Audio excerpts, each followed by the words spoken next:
Hey guys, we back. More end times Lothern here. We are in the final phase of the campaign, finishing off Nagarond, and gonna be defending Ulton from Chaos while hunting Arcane when he comes, when he shows up.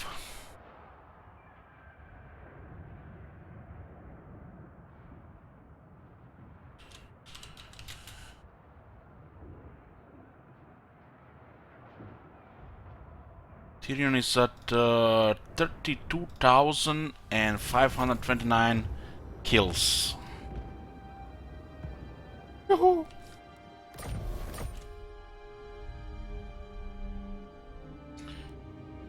Okay.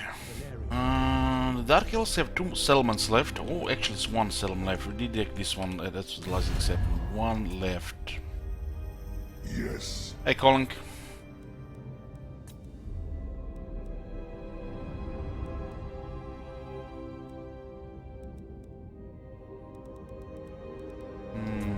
It's the next wave our invasion is imminent.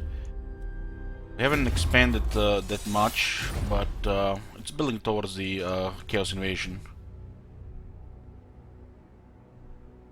And I can only imagine, Adrius. I can only imagine. Your orders? Kill them Let's all. clear this. We have again dominating sort of Kane. Sun Fang hungers.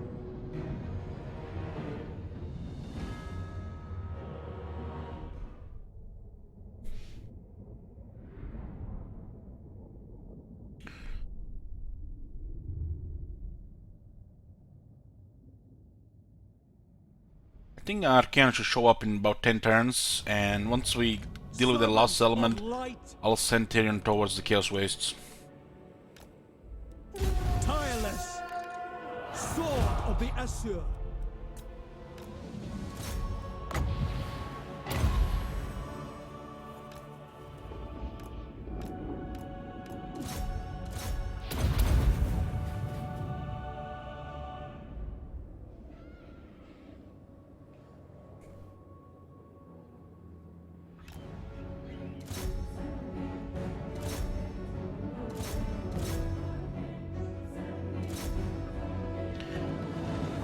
He's trying to cause some damage here. He's managing to hit us, but it'll be hard to hit her because we're surrounded. She does get the peaks.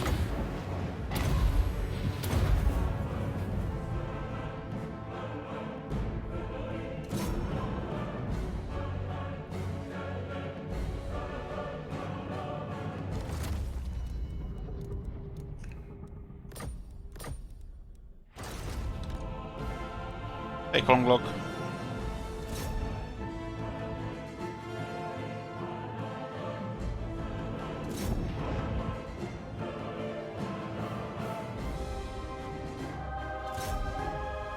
It's pretty good at delivering some hits on that Manticore. All nice duelists like. On the Cauldron of Blood, she's more like a melee expert.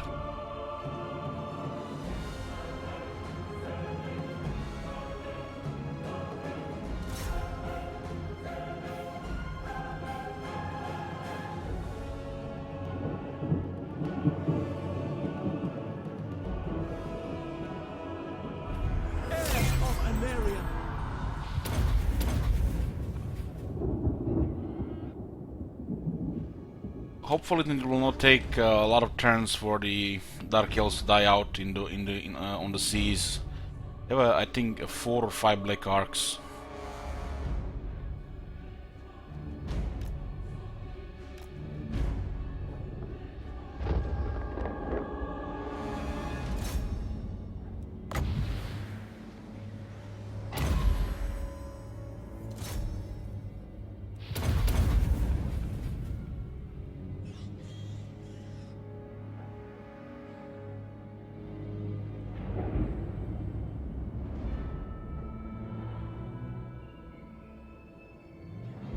Under 60 kills.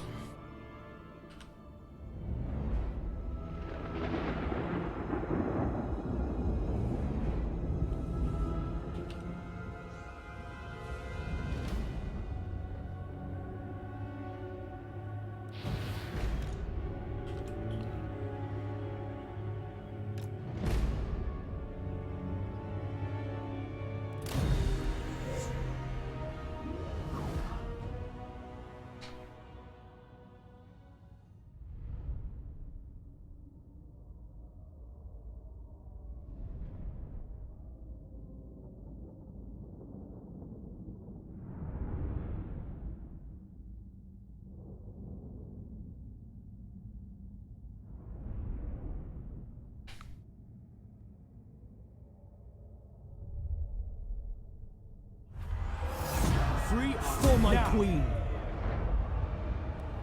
Champion of the Ever Queen. Alariel's champion. Let them go. Alariel guides me. For my queen. Bring me battle.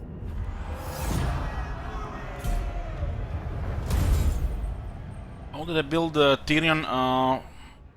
All yellow skills except leadership. Of course, the fighter side. And we win the 3 campaign skills. 3 points. The Merchant Lord, Very, and the Elven Scholar towards Renowned and Feared. Order must be maintained. Pretty straightforward.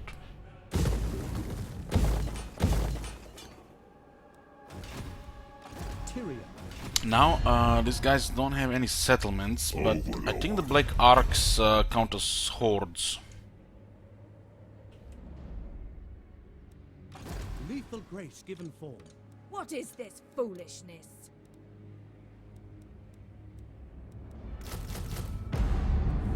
Marching out. Orders. There are still 2 more lords here though. Your instructions.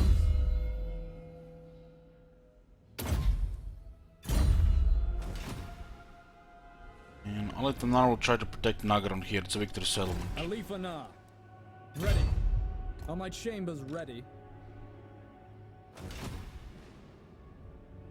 Chaos all dead. Standing Next by. wave is imminent, Adventure but awaits. Archaon is not here yet.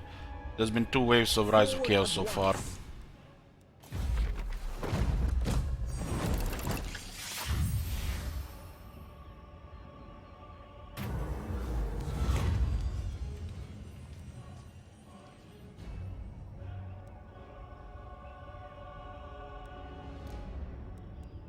There's prey.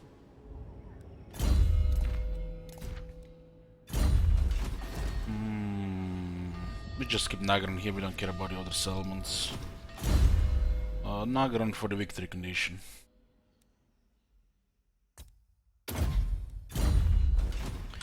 We guarding against Chaos here and here.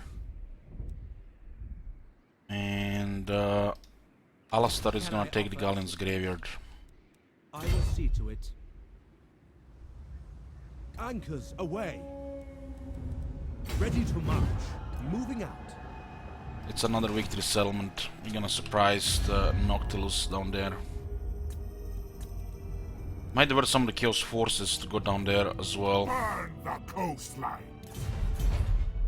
He actually taking this area here. Allies or no, the dexterity of your kind. This campaign, the further we went with turns, the less less possible was all diplomacy for some reason. Require. Moving out. We have access to all seas, so we know where the Black Arcs are. There's 1 here, 1 there, 2 here. That's 4 total. They also have 2 lords here. So we're gonna have to hunt them down to destroy them. Let the supplicant come forward. Maybe they, no. That would require a lot of money.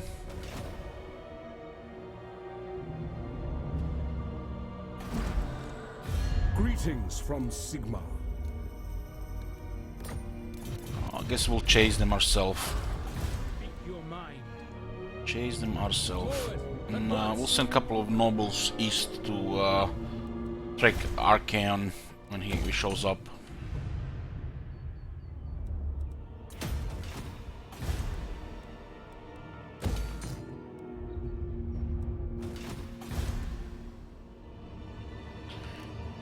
This place is just gonna get wrecked. Not even need to bother with this. This is Chaos Rebels, they'll just destroy everything. Munga has been reinstalled here, reinstated by the this guy here. No doubt have Nagaron in mind to destroy. your command.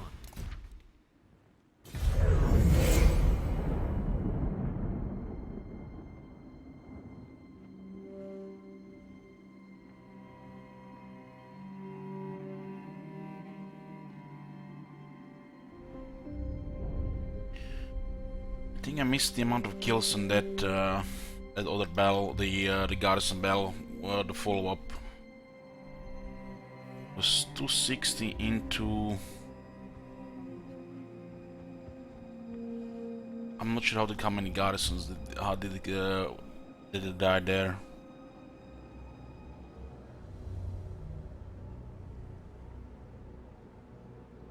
$455. Thank you.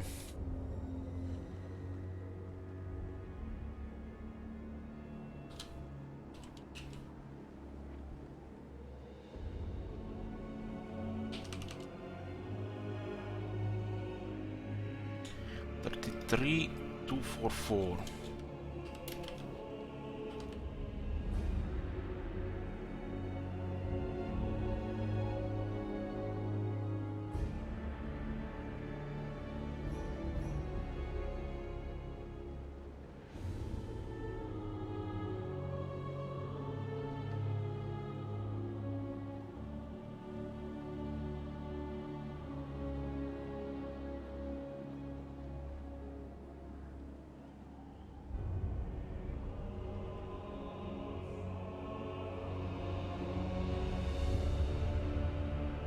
Been easily defending Ulton with the armies in place, protecting all the coasts, landing sites. They have no ports, so they have to use a lot of their movement to land, and they always land into ambushes, and they get stomped before they mass up armies. Can you feel it? From the north they come. Tendrils of chaos spreads out. Let's go. I can feel it. Ancient city of Quintex is getting attacked by a rebel.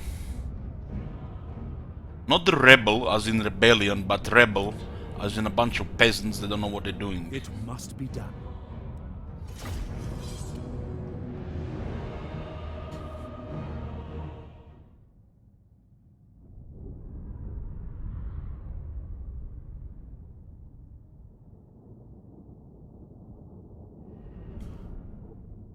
Man, the high elf garrisons are so straightforward. So straightforward. I mean, what do you need in the city than a bunch of archers, right? You know, we would like it if they had a little bit more armor-piercing damage, but you can't have everything. Lothern Sea Guard.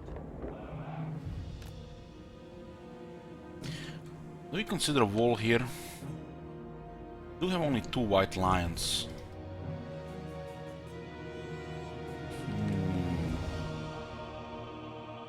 The Chaos Marauders offensively are slightly better than the Lothern Sea Guard. This left side is so nice to shoot.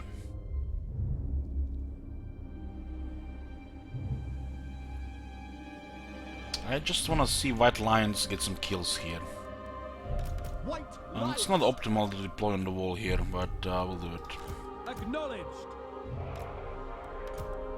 Lothern Sea Guard. Noble.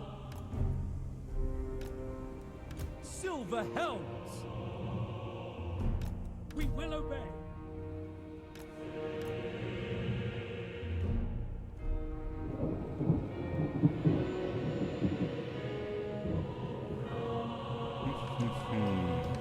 Noble. Orders received. Lothern Sea Guard. As you say. We have to go through all these things here so we don't get obstructed.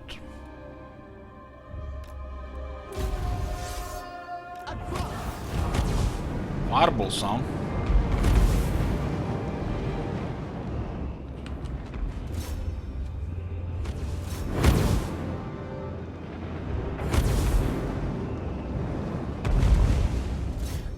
think they're shooting fast enough to destroy siege tower, but you never know.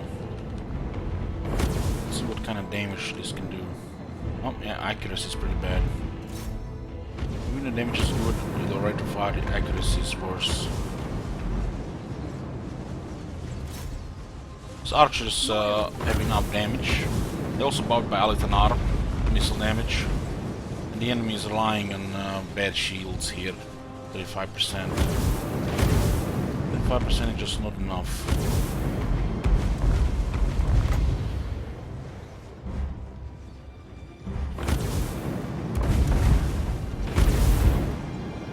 I'll get lucky on this one. One more please, take hit.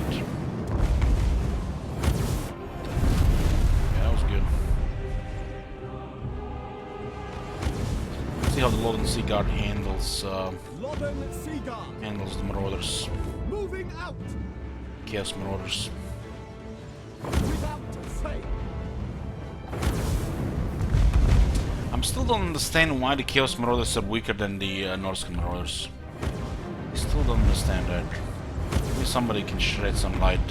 What's the lore pointer for that? Get to all. Lothern Seaguard. Let's make sure these guys use spears only. Without fail. Can I be brave? Seal. It shall be done. If you turn off fire at will and toggle melee mode, they'll be in spin mode.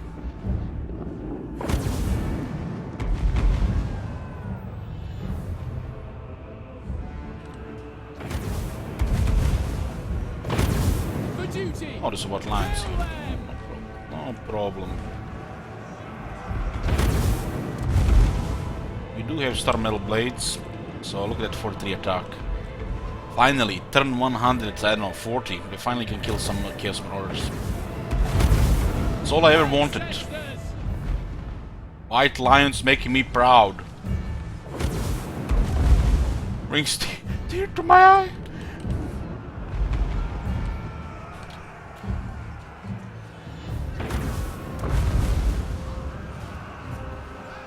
Such a big difference when I get 5 more attack.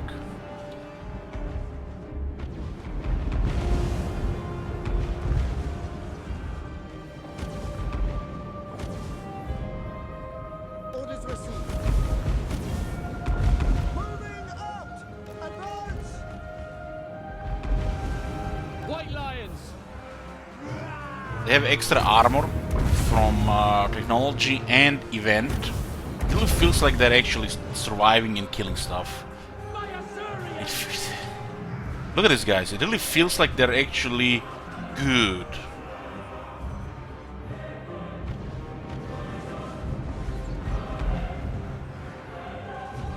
Well,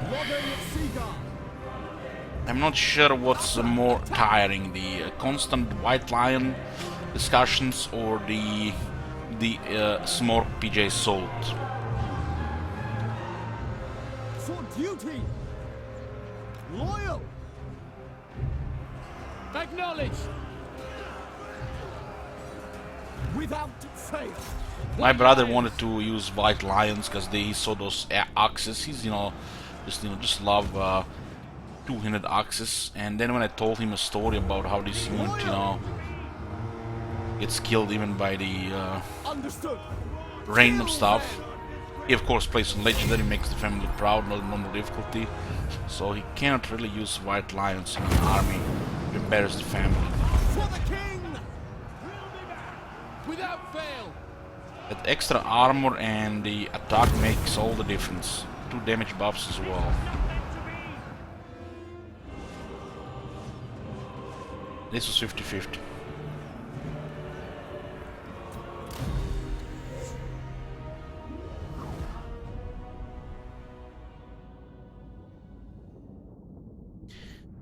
Alistair bonus to White Lions, he basically just makes them cheaper. That's it. Like, high elves need money. Not giving them anything good, just makes them cheaper. Restrain.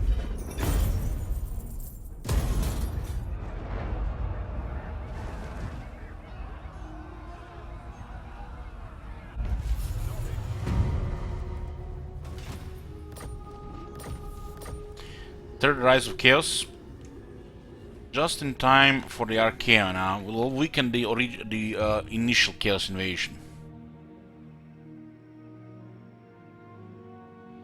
They might go after the Arcs as well. The Chaos invasion is imminent. I would say within 12 turns.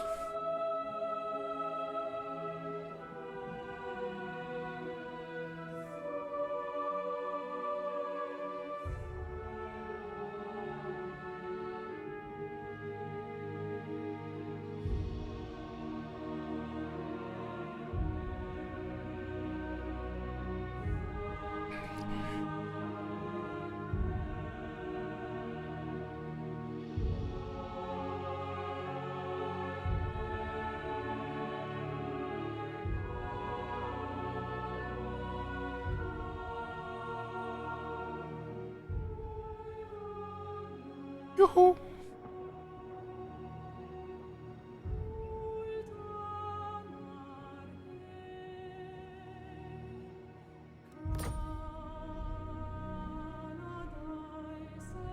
Boat arrived here now. I serve the king. Can I offer assistance? I'm not sure they can confederate if they have no cities. Hope not. Brave son of Ulthuan, forward Leave this at dump. once. Standing by. Champion of the Ever Queen. Champion of the Ever Queen. Speak your mind. Hey, Acerc. I assist you. I will do my duty. The decks of the Reaver have not tasted blood in a while. Loyal Prince. This will probably be the end of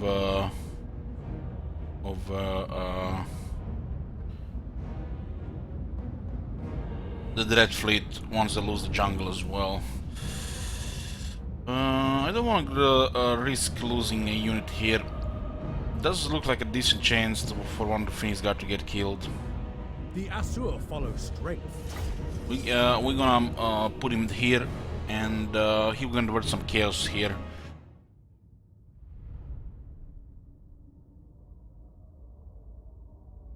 Well, Adrius, you know, the game has a million pieces, you know, and they're trying. They just, you know, can't do everything at once. At your command. Handmaiden of the Everqueen. What is this? Hellich defending CA.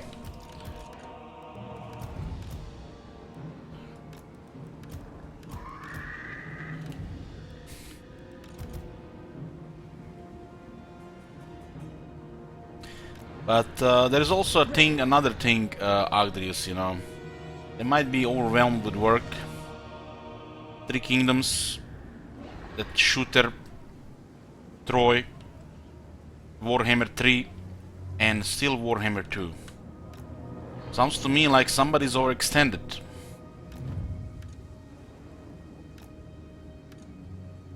What the hell am I protecting flanks against the vampires? Vampire coast. Card game, not forget the card game as well. My power So is they yours. might be overextended. I mean, anybody with logic and reason would, you know, come to this conclusion. Let's hope, you know, this newfound Prince. quantity does not pollute the quality. They can pollute historical games for all I care. I have given up on them. But the Warhammer, they should, you know, make it, you know, with this same quality they've been making it so far. Noble Prince. High Mage. Everyone, bend to my will.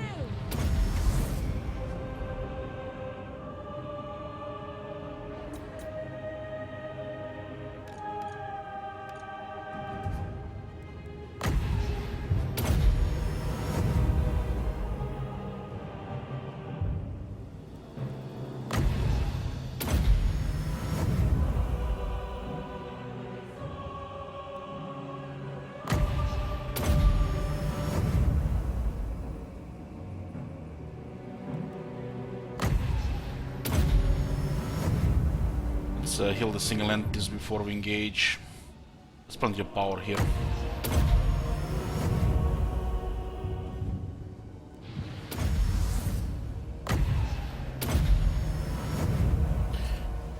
So what are we dealing with here? Just big garrison, no walls. Looks like we're at the end of the world. Just gonna go wide and focus units. It's only one necrofix, but we don't need to give it advantage by deploying tick. Move! With haste! Going abroad.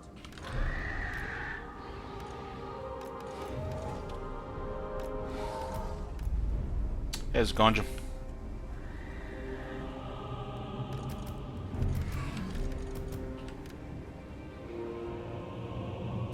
This is the Maelstrom. You know what this reminds me of? Anybody who played Path of Exile could probably, you know, remember the zone in Act 1. It was the ship graveyard. We had Pirate for the skill point. It leads towards the Mervale. This is pretty much identical atmosphere. Very ghastly weather and, you know, ghosts as well. Guardian of order. Path of Exile is pretty much the only game I miss these days. Don't really miss anything anymore. I agree. Really miss, you know. After I quit WoW, Path of Exile and Total War, this was pretty much the new Age.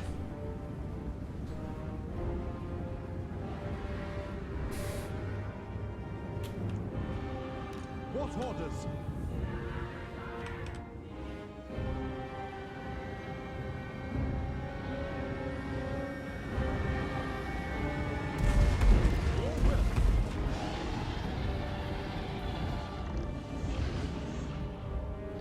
It's all an illusion, Exile. This wall is an illusion.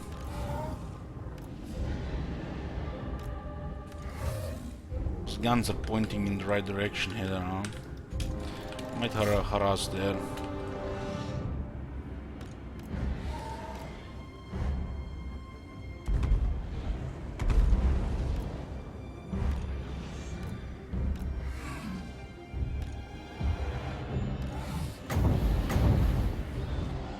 Still saying Exile. These guns actually counter the flyers.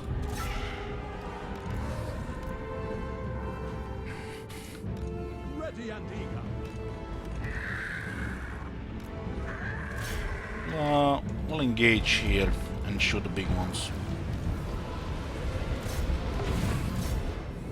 These dragons might not have the ability to stay in a long melee, I think. At least we'll create a chaos in the ranks. Awaiting orders. My power is yours! Ever vigilant.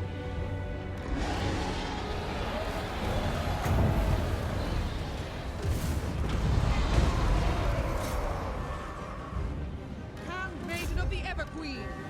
Attack! Awaiting orders. What has happened to this unit here? Ulfwan Mage. These cannonballs.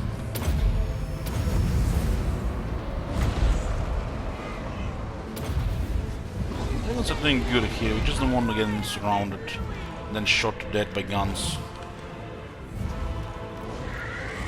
Ghosts actually counter the Star Dragons, we just have to get away.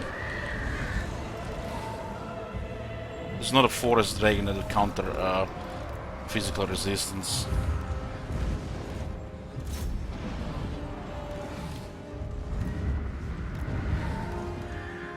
Going abroad.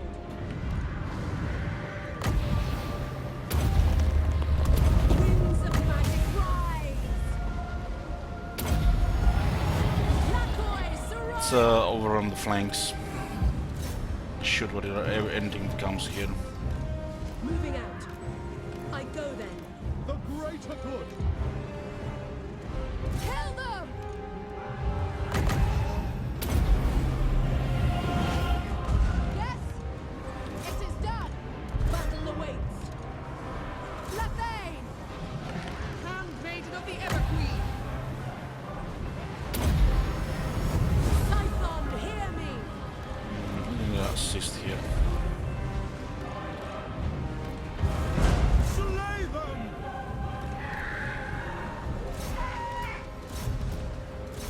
Okay, now the range is exposed, we can send in the dragons back. Orders! Colossus is almost down. Attack! Ever loyal! A little bit pressure here now.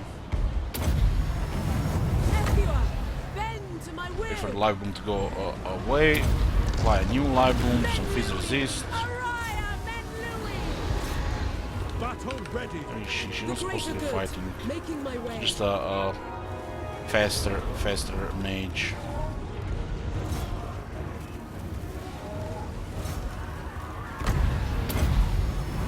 It made sense at one point putting incendiary mages, but since the fixing of battle difficulty and adding experience to the Oathwood!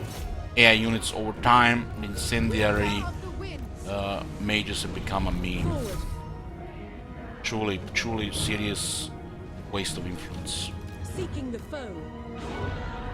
My They made sense at one point when the very hard battle difficulty was normal, and before you were facing most of the time experienced units, which killed half the flavor in the game.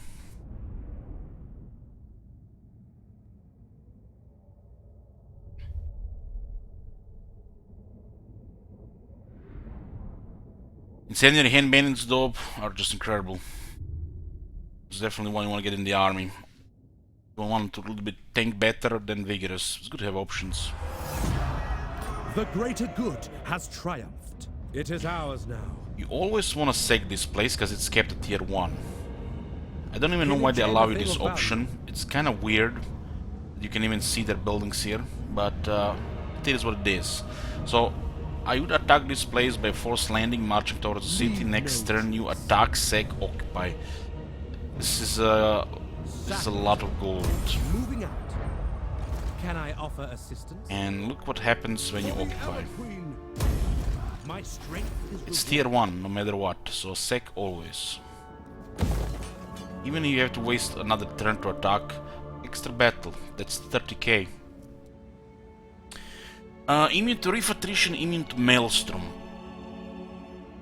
And a meager garrison, huh? Can That'll I help offer if we are caught up without a lightning strike here.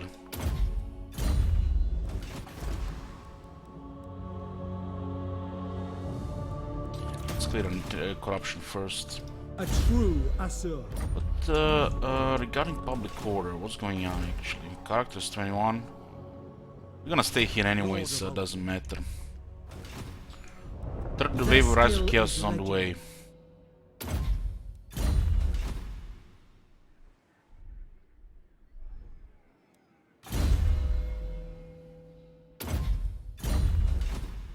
Alifana.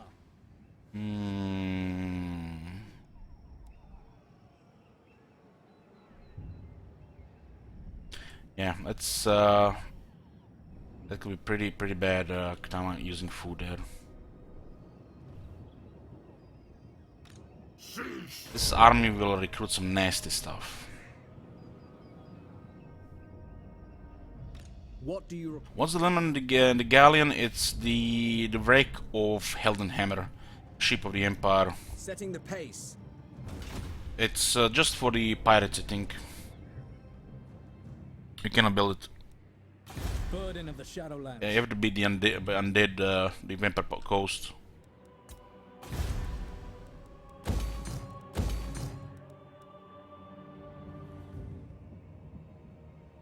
Not e.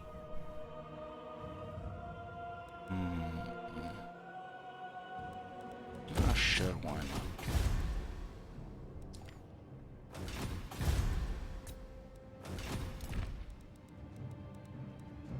This should be the wave that Chaos Invasion will come on top of it. It's imminent. Been imminent for the last 7, 8 turns.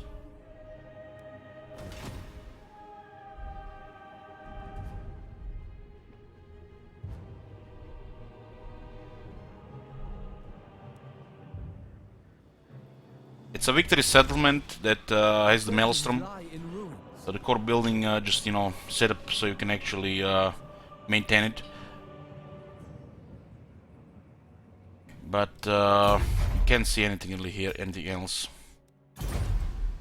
The fact you cannot add some kind of special guards on top of it, it's hard to keep. Hard to keep without an army, but as a victory settlement, it's okay.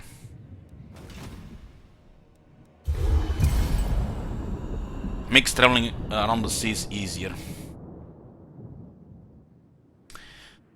How do you says in my current campaign, Legendary Empire has 75 settlements on turn 100. Well, yeah, the rate of confederations and the anti-faction technologies they have broken them. And this is even worse than the justified snowball effect of the vampires.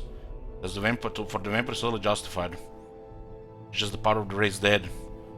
If anybody, you know, should snowball like that in the game, is the vampires. The undead.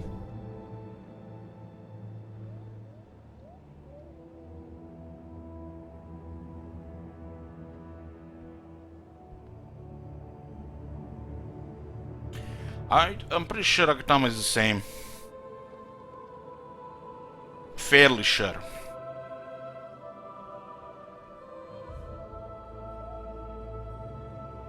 I need Arcane to invade, so we stabilize diplomacy and in this campaign. The dominating Sword of Cain is actually causing troubles. It's making diplomacy worse and worse the more you use Sword of Cain. Everything just becomes red and nobody wants to do anything. It's almost like, you know, the way I feel like it's if everything was green, the Sword of Cain makes everything yellow. But since there are alliance blocks and the game is progressing into the Chaos Invasion, there is always already towards red. So the yellow becomes red, and the green becomes yellow. But since you have the Sword of Cain, it's like high goes to medium, and due to, you know, alliance blocks, medium goes to low.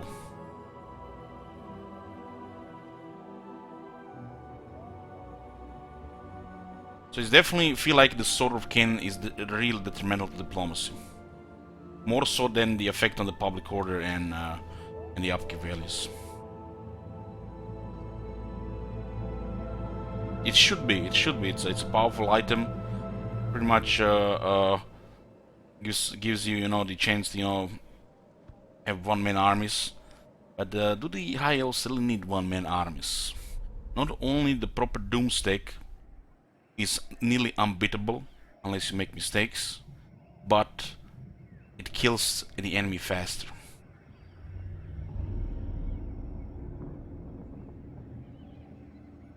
The only difference then it becomes the one-man army does not need to use a Sword of Cain, so it saves 10k on the treasury, but the 10% increase upkeep on 5 armies is pretty much the, you know, the cost returned. Which basically what turns Sword of Cain into a flavor item. Powerful flavor item. In the big picture, the Sword of Cain is bad.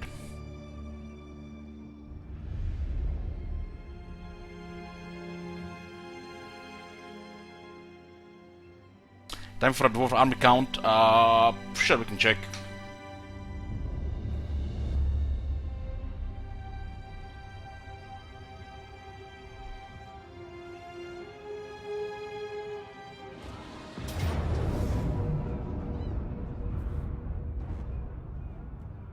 I miss you. Soon. Soon. A strong leader is needed. Gotta make one master campaign next year. Big chaos. I don't think I can survive until Warhammer 3 without a chaos campaign.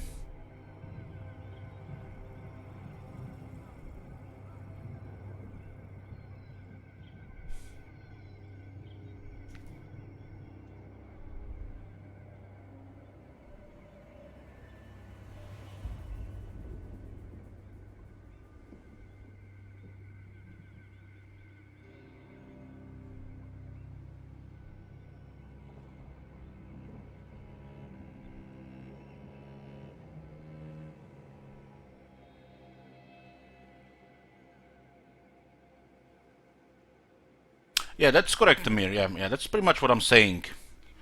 It's a powerful flavor item, but you don't need it in the bigger picture, so it's bad. But it's, yeah. Because, you know, there's actually a big downside to it. And you don't really need it. But it's a good option to have.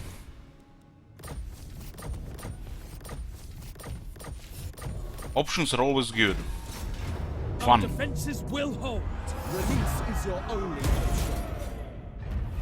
How does a person deals with that many chaos? Well, you get a couple of armies like this and you can kill a million chaos.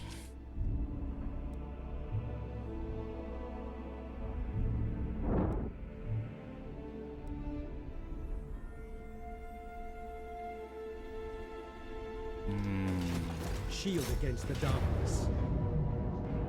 They must die. I shall go. Champion of the Ever Queen, the Phoenix Court will never agree. Deliver them to their ancestors. This is the last army. The AI, I'm pretty sure, is still not allowed to recruit lords from arcs. So they're just stuck with arcs now.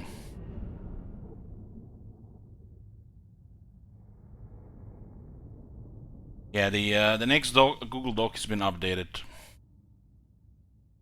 says one of the new, not played before factions or Crooked Moon Roll domination campaign, and the remaining milestone campaigns have been unlocked. Champion of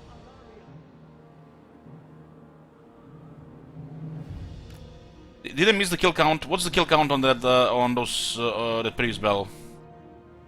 I don't think it was 352. Damn, Elich.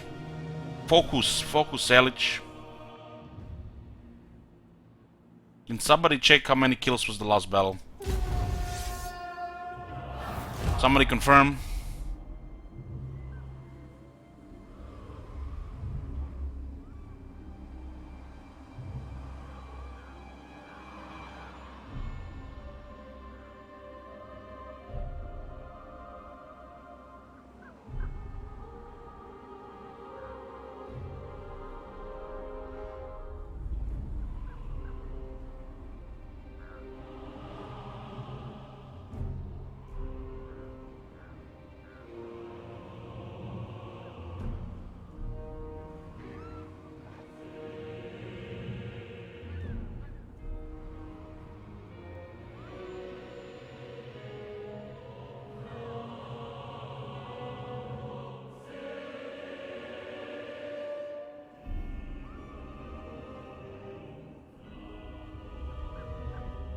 Hey guys.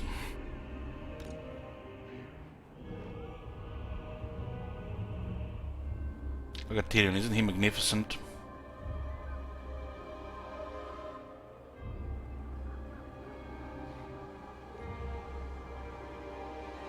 His horse is so fast. I'm waiting for the region. The only reason why I entered this battle, so I can get health up. I would like to see that units that have regeneration are not affected by the attrition, but that might be a little bit tough to achieve. His horse is rather small. Well, every horse in this game needs to be increased in size by about 10%. That's already been said many times. Especially the Chaos Knight horses and the Dorgar, the Arcane's horse, their scale should be increased by 10%. That's all been said. I think 10% will do it justice, right?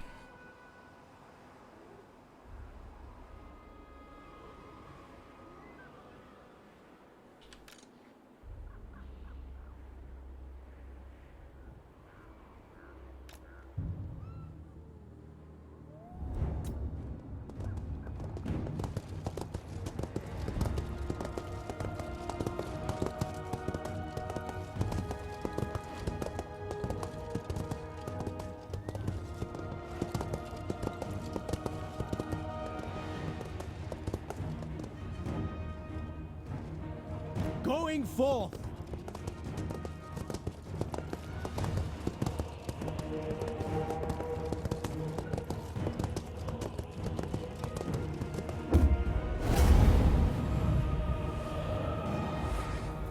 Destroy them! Immediately! Alt one!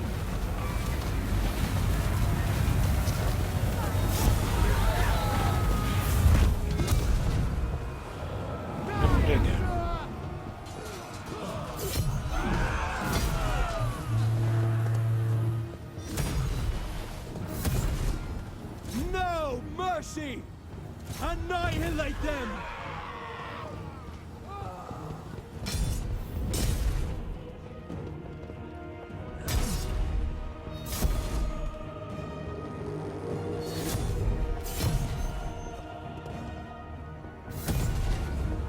To victory!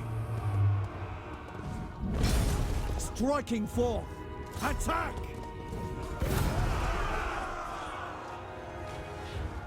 It's gonna be the end for the Druki. S6. Get out of here!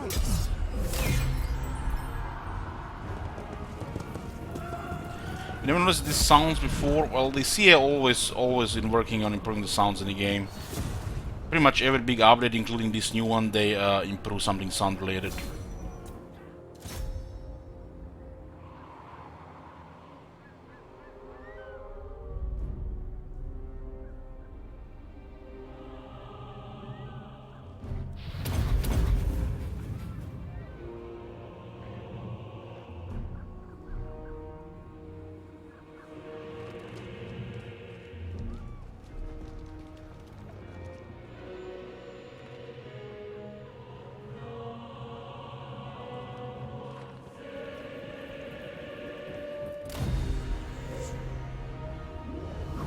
The Warhammer doesn't really fit for the ship battles, but they could make it a tactical game.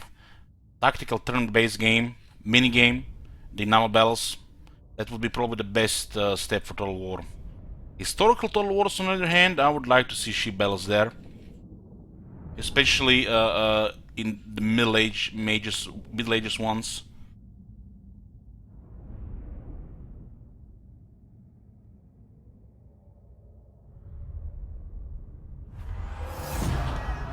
For my queen! They are free to go. Moving out.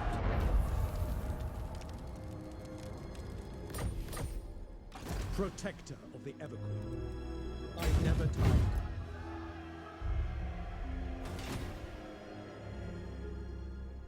The thing Psycho Seal, it doesn't fit because they would need to put effort, divide the resources to create a totally different part of the game, and this would probably make things, you know, for the worst.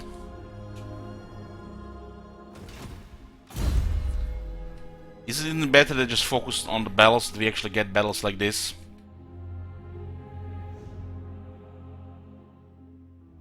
Look at Trick Kingdoms battles.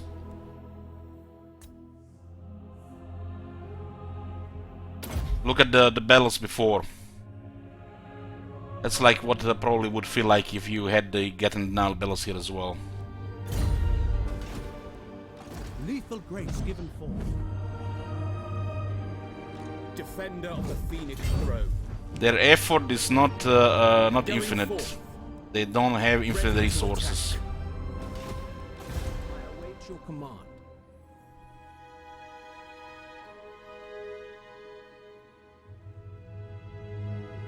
Setting sail. Speak your mind. Setting a course.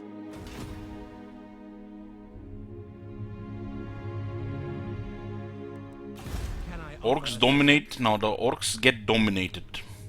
Orcs are the weakest faction in this game.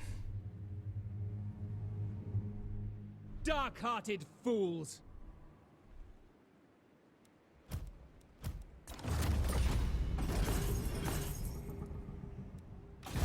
I assist you. I serve the king. I will never understand this, but Now people have tried to explain it to me, but I still don't really understand. Lightning swift. Across the waves. We get immunity to reefs and immunity to maelstroms from a magical maelstrom, the Galleon's Graveyard, but we still take attrition from the deep waters. Oh my god! Have you seen that shit?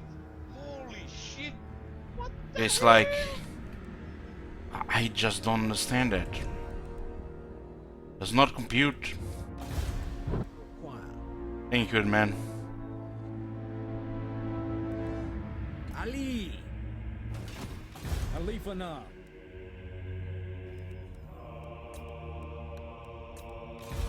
To lead.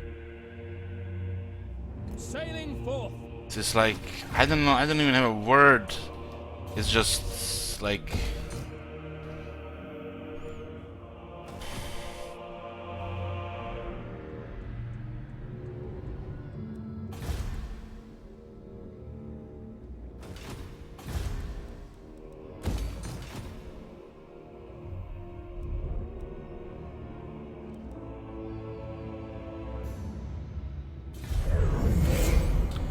what happened to Cockroach?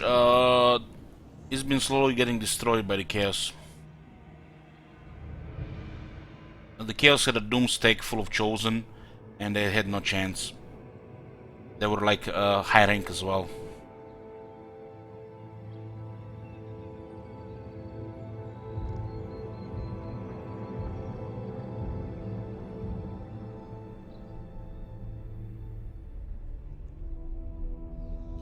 There were two armies, but one of them was unbeatable pretty much.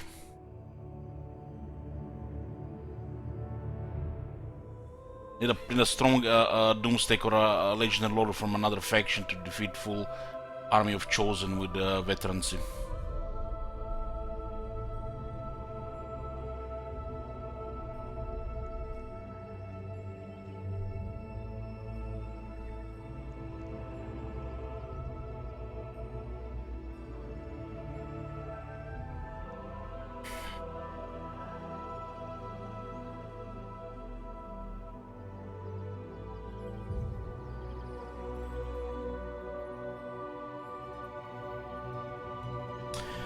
If anything, from what we read in the patch notes, they nerfed the greenskins a bit.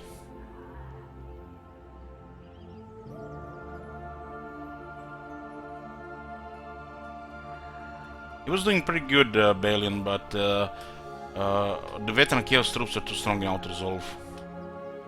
If the Chaos gets the veteran troops, it's overwhelming for a lot of factions. And they do get them within 30 turns.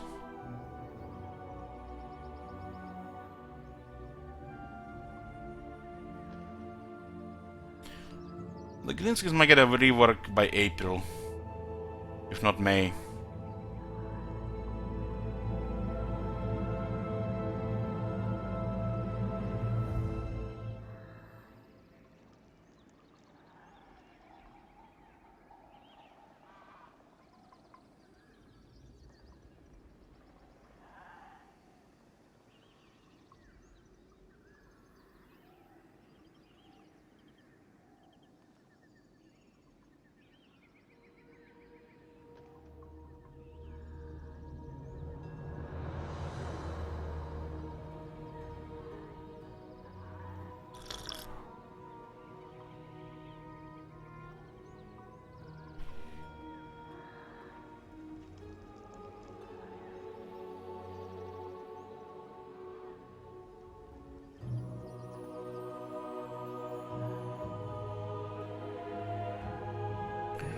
Count the dwarf armies. Count the dwarf armies and see how many they have. The dwarves do seem very broken in the current state of the game. No other faction has this many armies.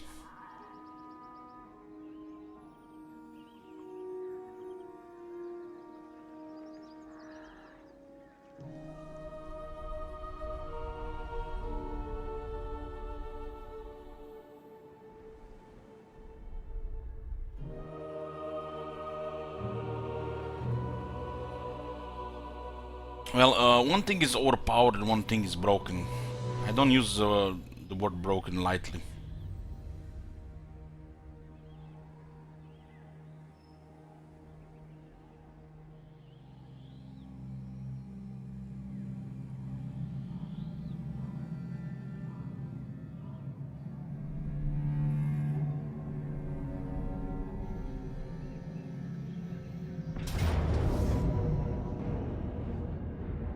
Their deaths are necessary. My strength is rewarded.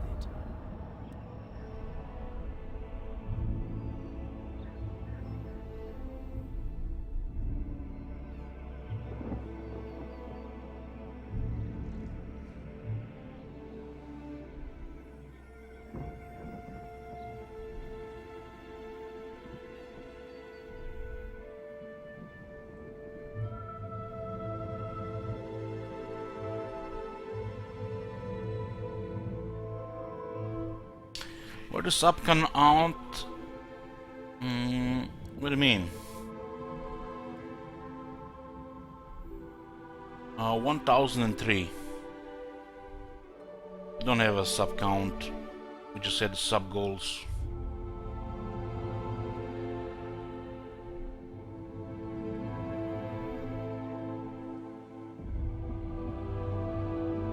All those armies going through the maelstrom. Every single move they do here kills a third of the army.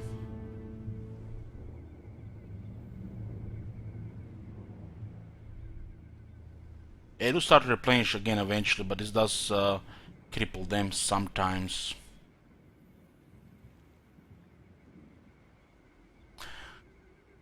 Yeah, the Crooked Moon campaign will have extra chaos voted by the chat before the campaign starts. For order.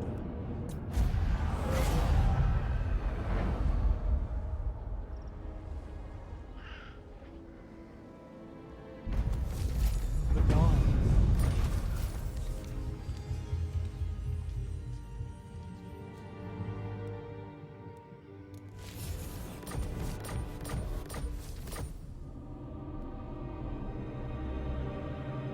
Champion of the Everqueen. Embarking. Ulthuan's defending. Setting sail. I await your command. Charting a course. Brave son of Lothern.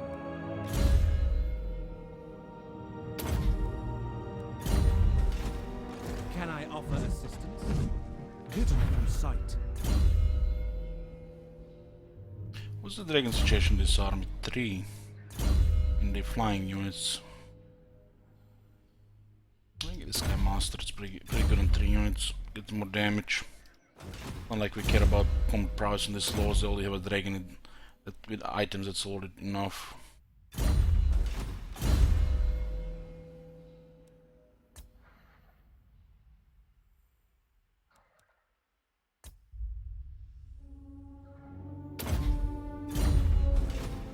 A worthy ally.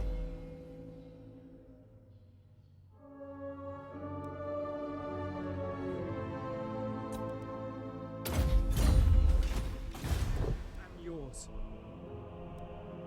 Charting a course. Phoenix Court.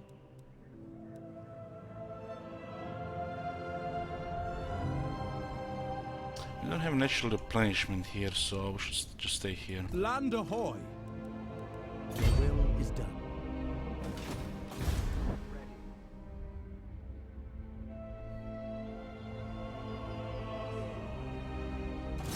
The enemy will pay. A resounding success. When Loic dances, so shall I. No! A true Asur.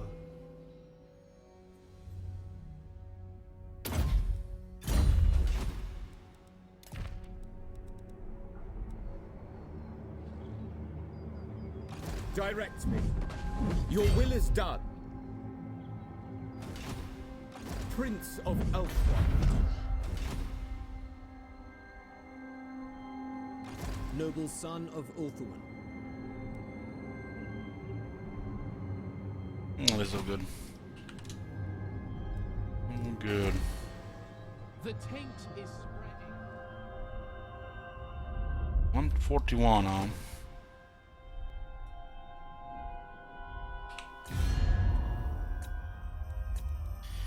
Nagaron is rank 9 with the 0 settlements. Black Araks pretty much count as cities for the faction attrition thing.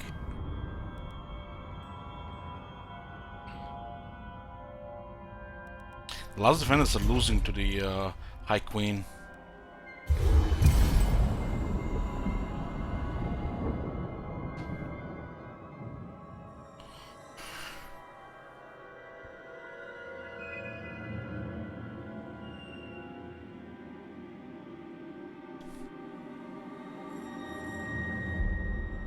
Yeah, five times chaos will be okay for the Crooked Moon campaign.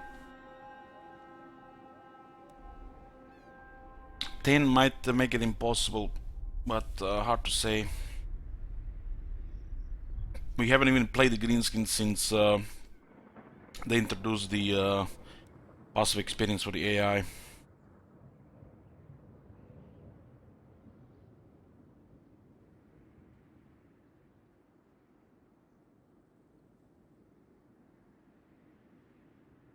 It's been complete, Baripovich. Complete.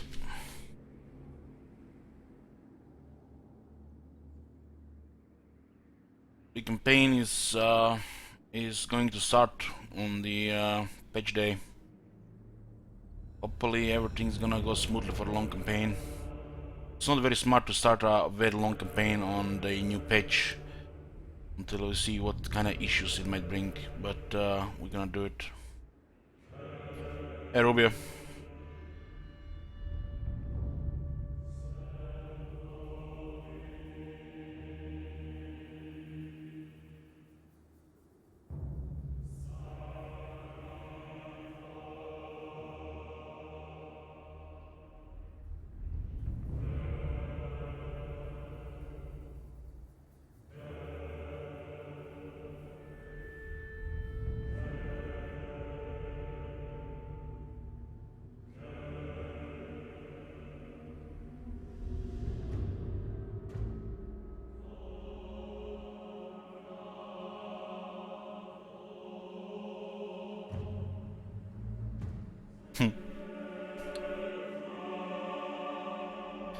The new update will bring faster enter times, better frame rate and loading,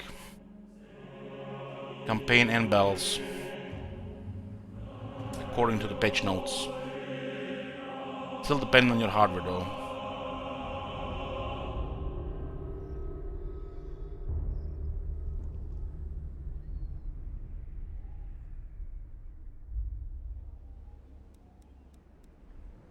If you miss the patch notes video, there is a command always for the patch notes, !PN. There is a Twitch VOD. You can watch me going through the patch notes. Later today will also be on YouTube.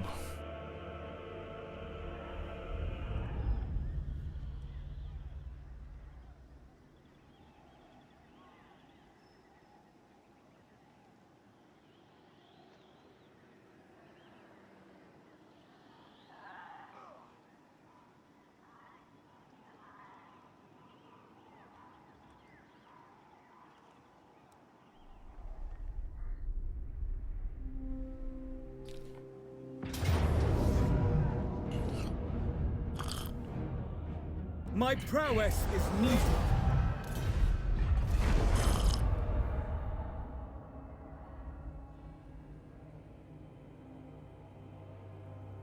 Well, we'll find out after several campaigns if something is different. Don't you worry.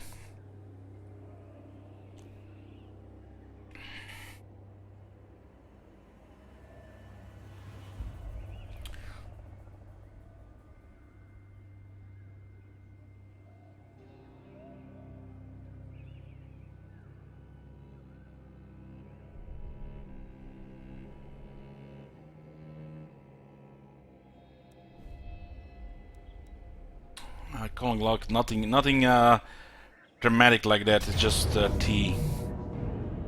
It must be done. Duty is its own reward.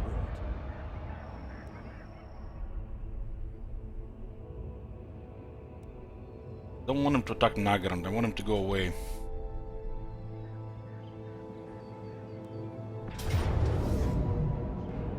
The Asher follows strength. My strength is rewarded. I don't drink tea with milk now. I've never tried. Some of those things like, you know, pineapple pizza just doesn't sit with me.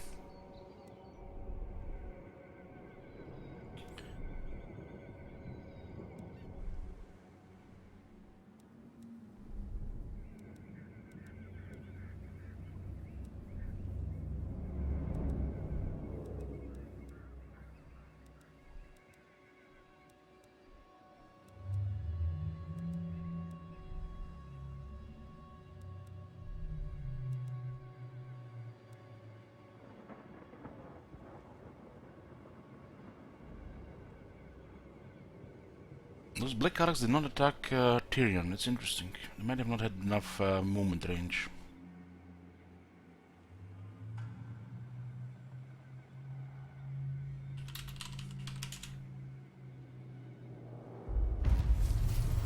On.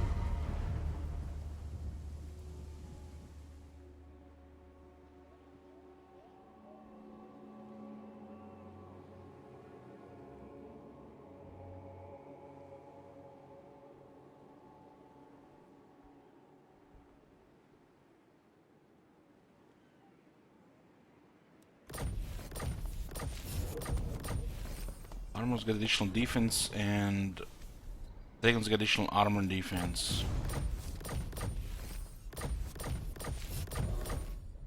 How can I assist? 86 mil defense on the Star Dragon.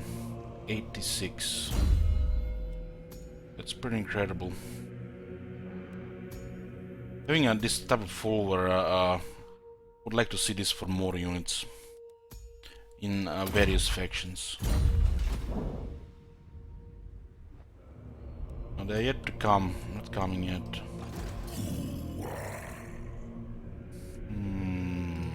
Servant of the king. For my queen.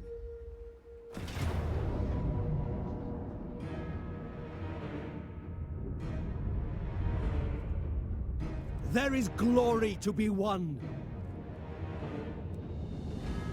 Sunfang hungers. Bring me battle.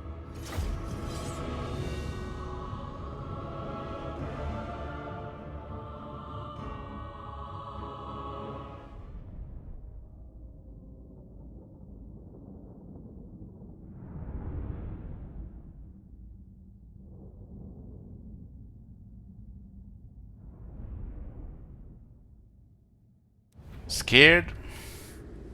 The only thing I'm scared is when I'm turning on my Steam in the morning and going through the messages of people, you know, sending shit my way. That's the only thing I'm scared.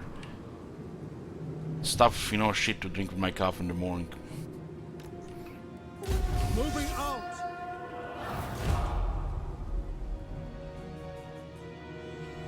With me.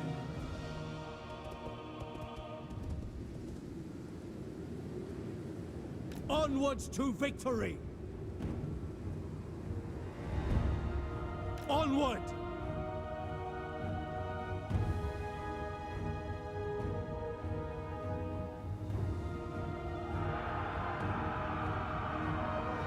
Advance! Attack! I shall!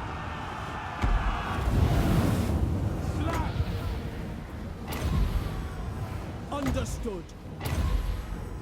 At once.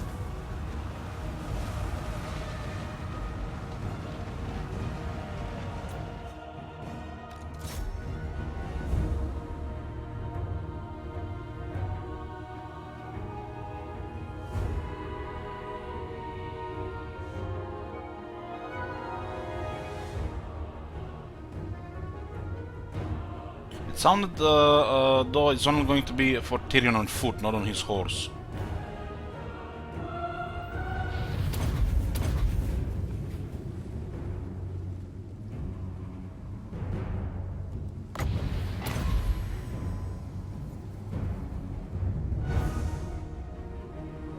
Please guys, after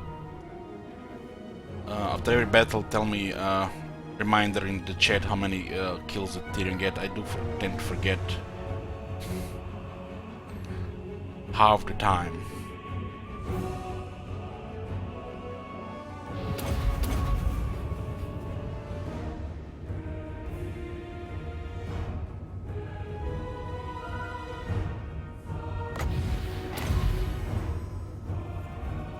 That's a nice vortex.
Good morning.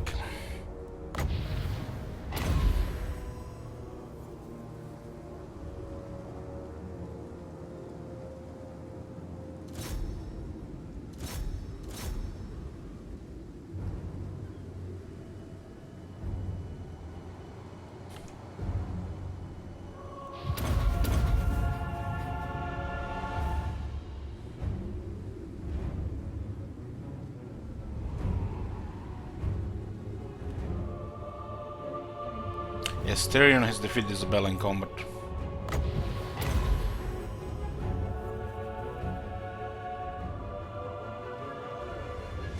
We've seen von Carstens were doing okay, so I sent him there early, right at the start of the first Rise of Chaos.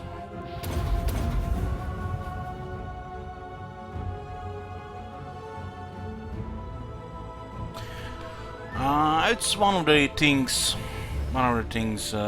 long.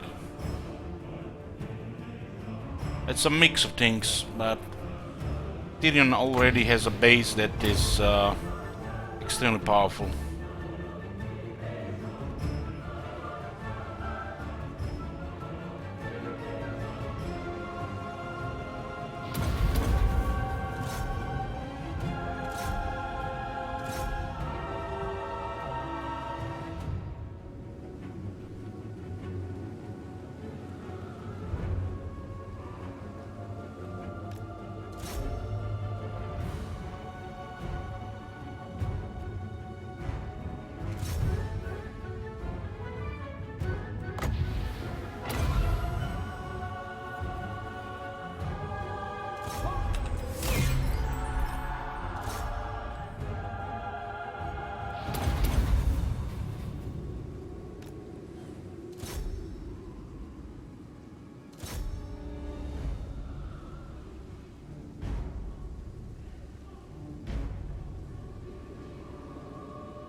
It's 942.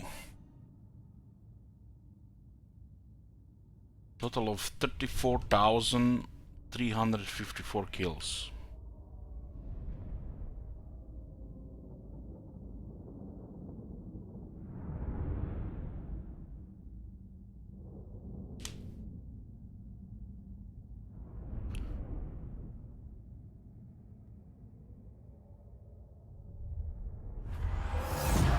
Ancestors be praised to adventure.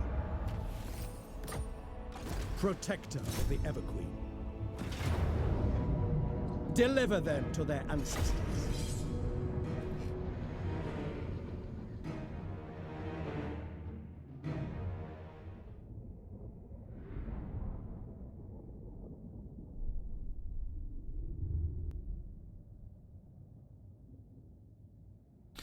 Now, Archmagnus,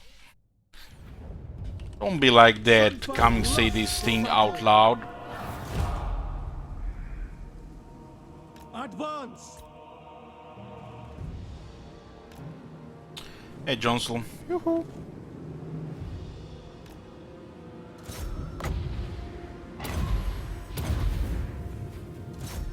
It's not very nice.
$113 now.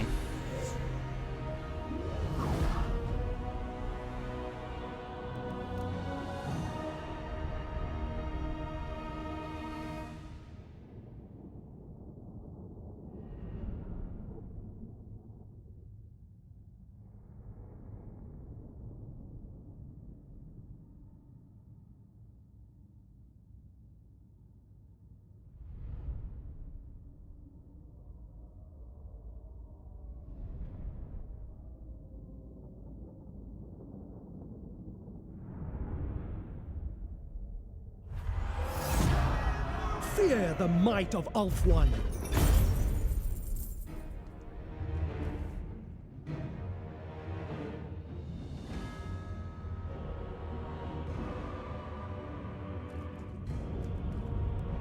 Slaves are always useful. Sailing for adventure. Protector of the Everqueen.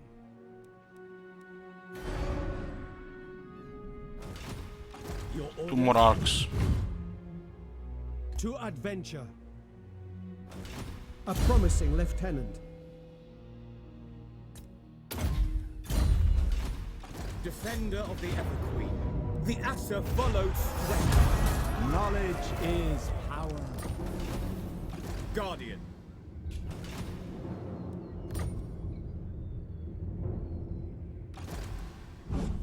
Glory Go to around the king. here. Hidden from sight. Lethal grace given forth. 17 units here. This garrison is solid. My Even attention. have 2 dragon princes just in case. The sea calls.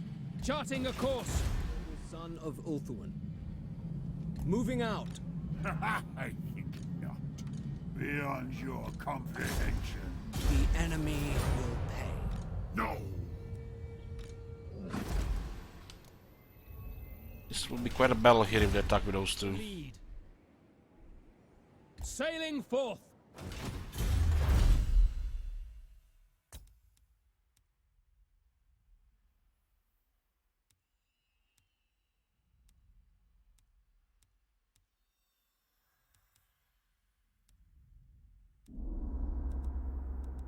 It's even remains here that's useful.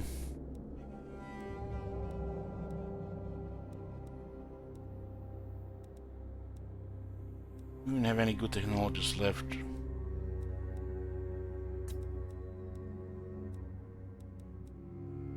Oh, that's good. Ward 7 melee defense for the Phoenixes. It's very good.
Elich versus Legend of Total War head to head would be neat.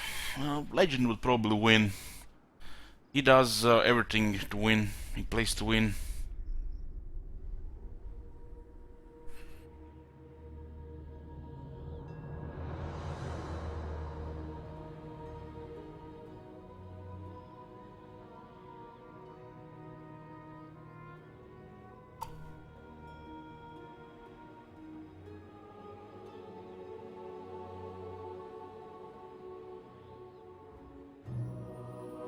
What happened to Tickler's been his faction has been destroyed.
We do have a Techless campaign coming up, and there are some rules attached to it.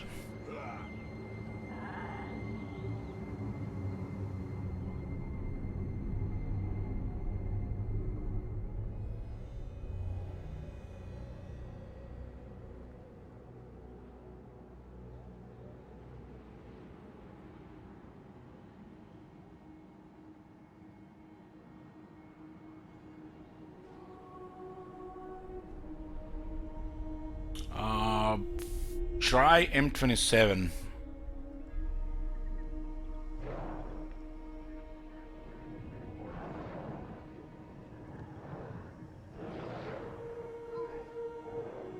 Then M28.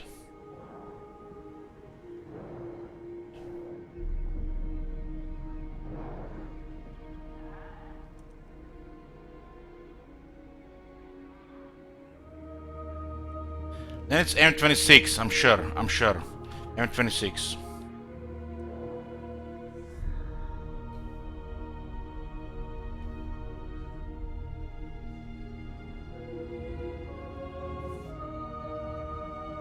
Seven turns, wow.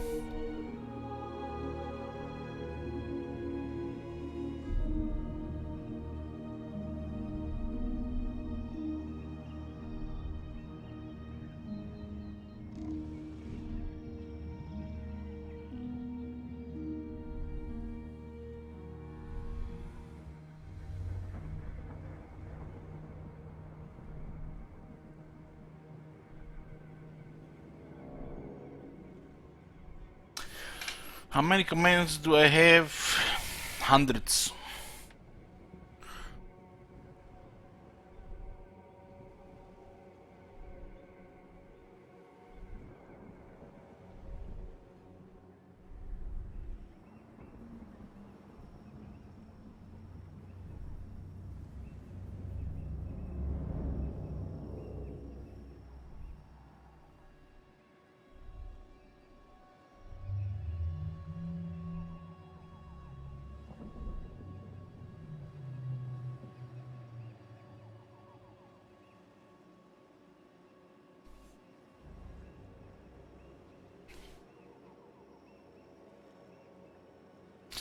What the hell?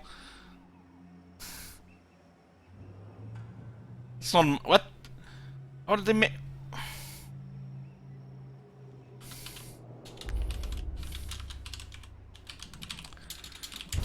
Loyalty is rewarded. One less now.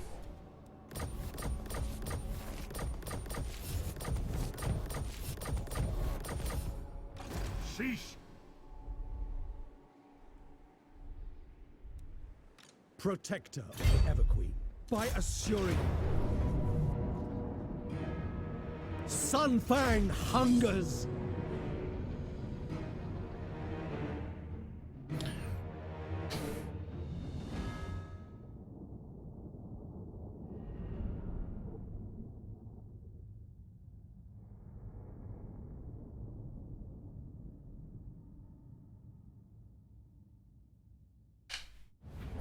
Sword of the Assur, Assur warrior, One moment. going forth.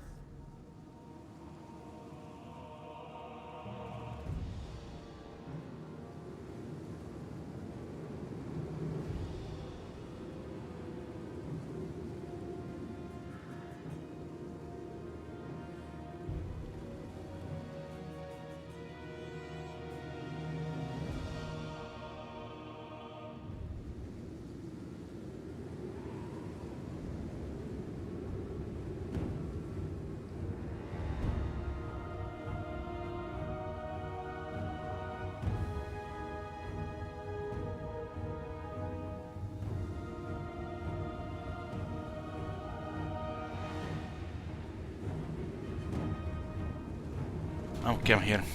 Heir of Anarian, tireless. Oh no, the Dread Knights. Alarian. Very well, doing my duty. I shall. I don't remember why I have Taylor Swift picture in my imager. I think it was some kind of inside joke on our Pet of Exile TeamSpeak. It evolved breasts, I think. But I forgot what it was. I'm just too lazy to delete some of those pictures up there.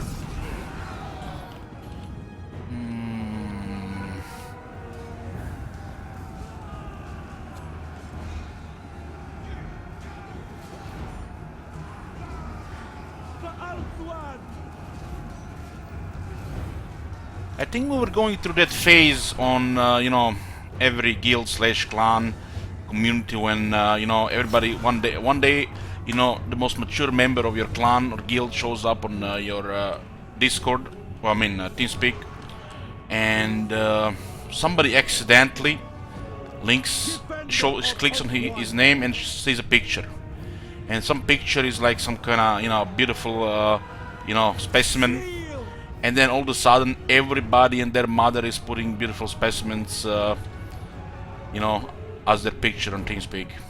There was, I think, that phase going on with us as well.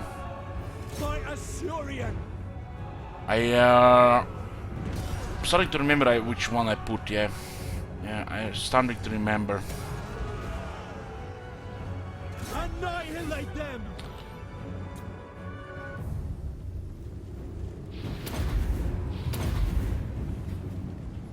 And this was before the age of Discord. This was like around the release of Path of Exile.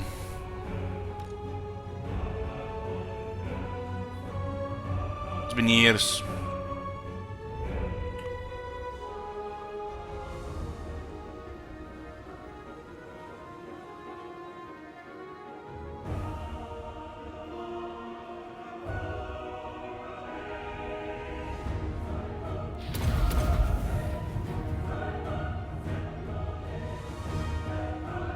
Yeah, we were using Ventrilo before TeamSpeak. TeamSpeak had a really bad quality for a while, but they improved significantly after some time. So we switched to TeamSpeak instead. We had this guy from... we had this guy who actually was providing us with the server. Haven't seen him in a while. Probably has 20 kids by now. Twink. That's the most special person I ever met on the internet.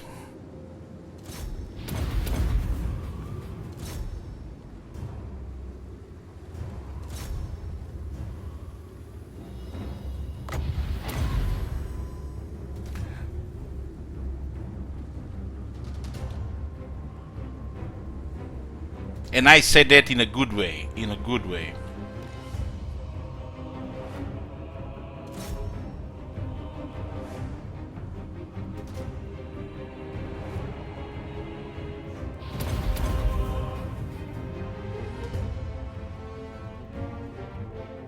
And use Mumble we did for a little bit in our WoW guild.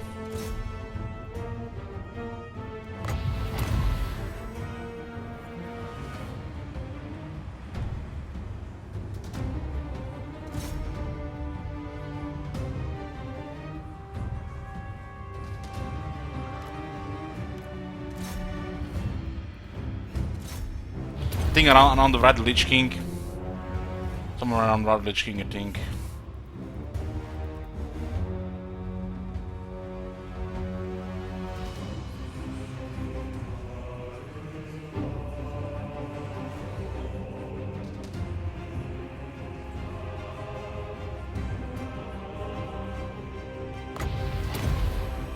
I think out of all the voice programs that I had used, TeamSpeak was the one I used the most.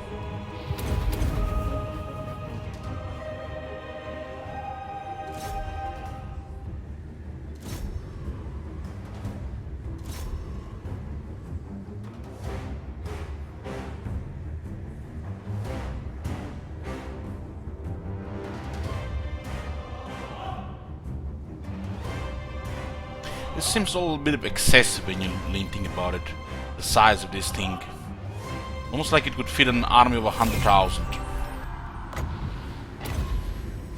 Agreed! To victory!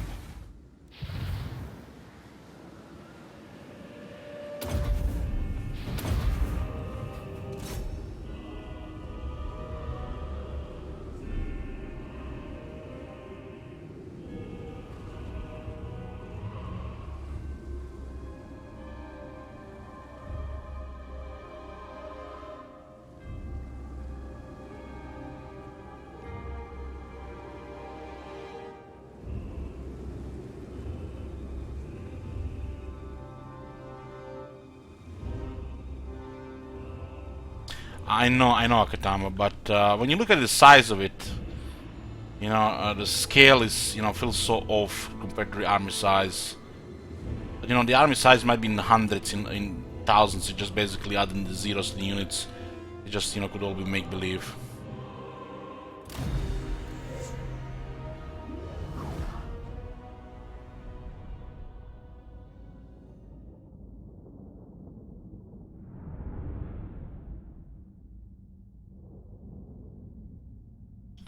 One, 8, 3.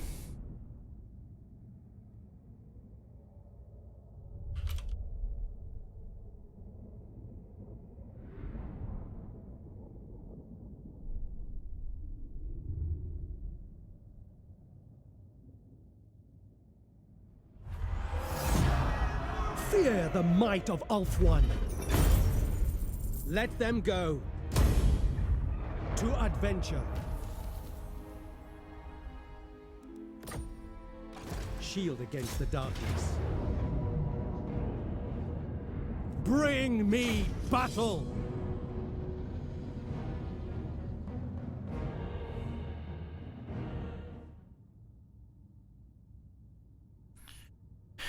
Like, you know, I forget who the hell made all these commands. You know. Keep forgetting who made all these commands. Sigmund on this picture is prettier than the new portrait of the Fey Enchantress. The Reaper! Tireless! How is that even possible? Is you, little brother?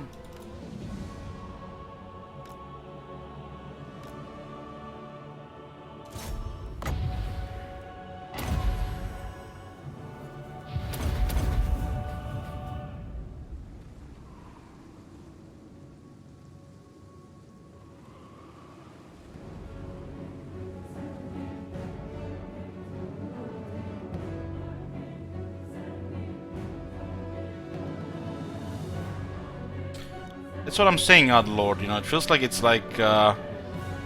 it's at least 2 times as much. Then the background would have been much smaller and off if they made it differently. Maybe they just scaled it so it looks like this. Maybe like 80% off.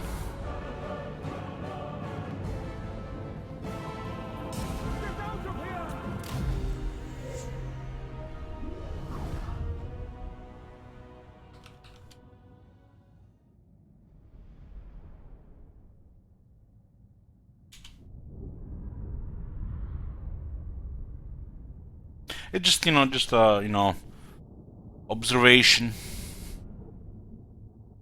We're done in Wilmer, yeah. Exclamation mark PN. It's gonna be on YouTube in a few hours. I'm not allowed to post videos on YouTube for 24 hours. The Assur have triumphed. Slaves are always useful. Setting sail. Champion of the Ever Queen. Embarking.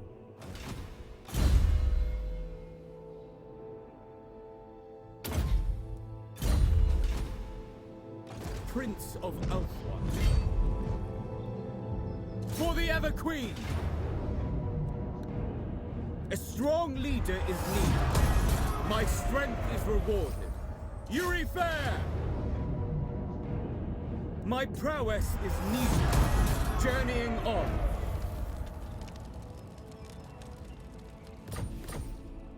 Direct me. Across the waves. A worthy ally. Defender of the Ever Queen.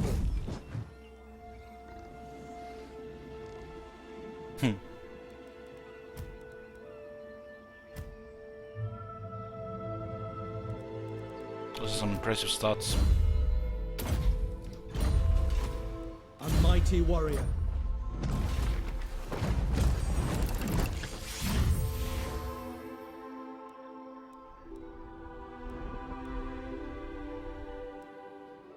What do you require? You have my attention.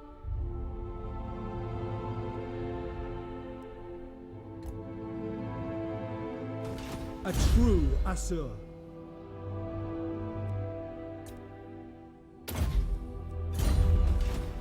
How can I assist?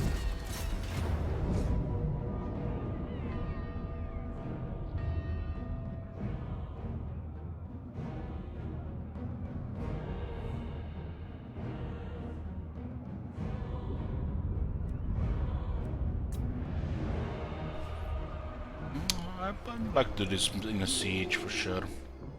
Their skill is legend. So the city will run out of stuff next turn, huh? Tempt me not. This one is besieging. Standing by. Alifa now. The Assa will rise again. This is actually pretty bad. Cease. It's way too much infantry I am on this ready. other army. The enemy must be Gonna punished. fail on 86%.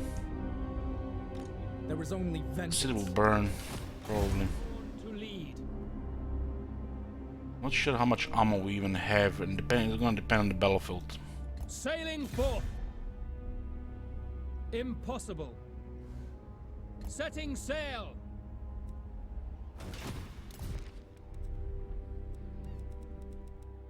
Loyal prince.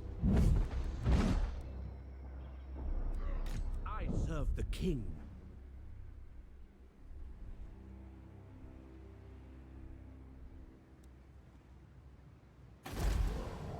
A darkness is spreading.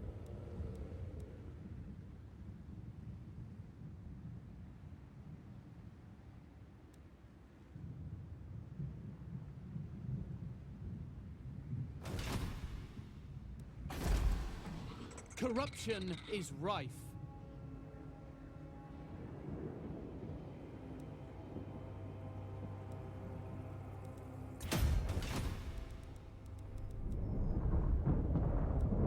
I await your command.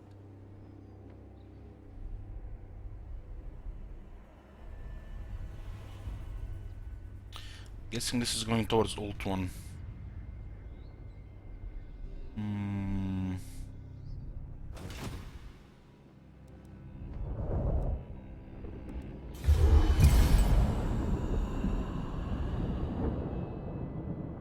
Very close to destroying Nagarond, but they might just go to the other side. So it'll take another probably 8 to 9 turns. And then we still need to spend another 8 to 9 turns to reach the main host of Chaos, Warriors of Chaos, which probably by then will have Archaon with them. We might not need to keep Nagarond, but we will then have to keep the Galleon's Graveyard, which might be even more difficult.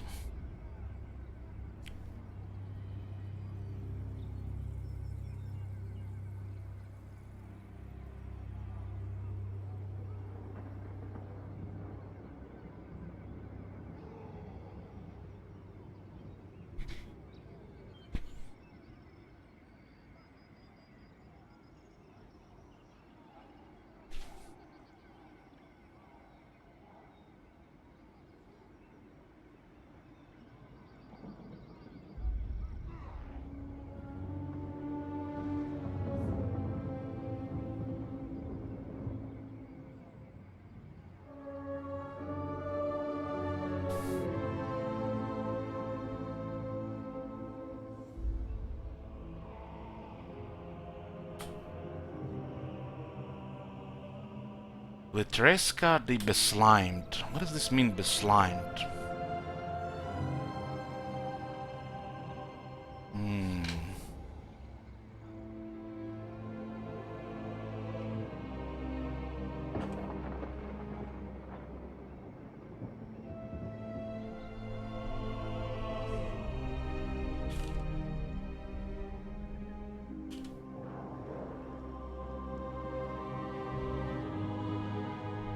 Make dirty.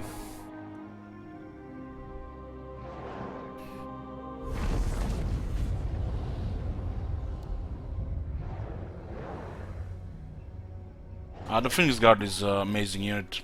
Swordmaster more specialized against things you don't need to. Infantry is not a threat like the large units, so makes the Swordmaster a flavor try-hard unit.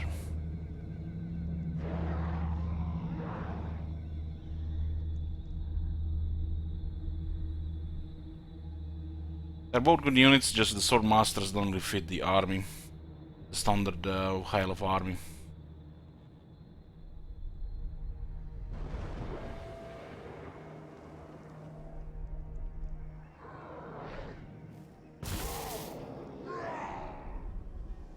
It's almost like the anti-large units are a little bit too effective, even when fighting infantry. Which means the infantry is much weaker than large, which makes the large the main threat, which makes non-anti-large units in the late game struggle. Which means try hard.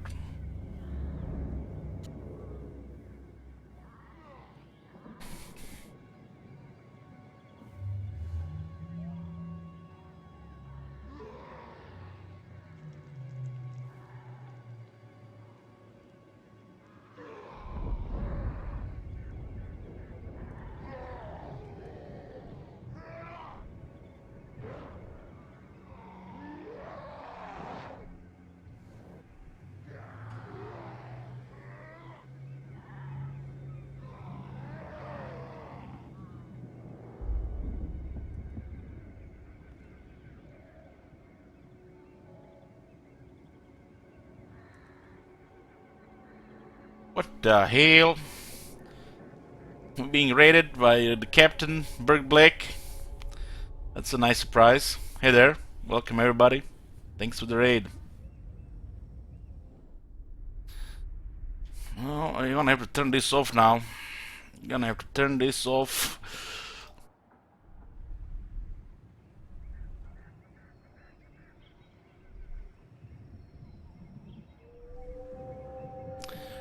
Hold on, let me just turn it off.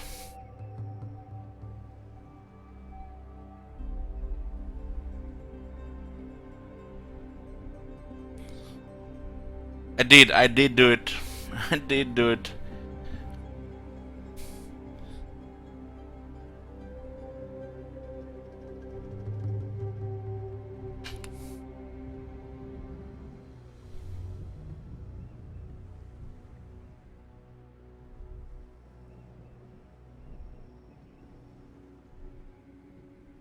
Okay, I turned off. Don't usually have big raids here. Don't want to force anybody to follow the chat. Hey guys. Yoo-hoo! Why is there so much chaos? There's a 10 times chaos mode for challenge.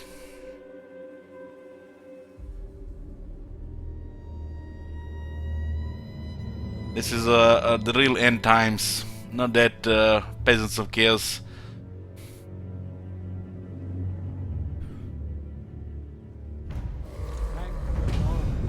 So the chaos, instead of coming with 7 armies, in the Rise of Chaos they come with 70, and with Chaos Invasion they come with 90. If 10 times chaos is too much for you, you have also 3 times and 5 times mods. It just changes the amount of chaos.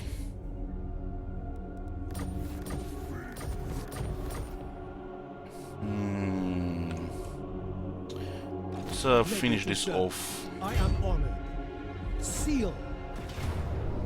Just a moment, guys, I have to close the door.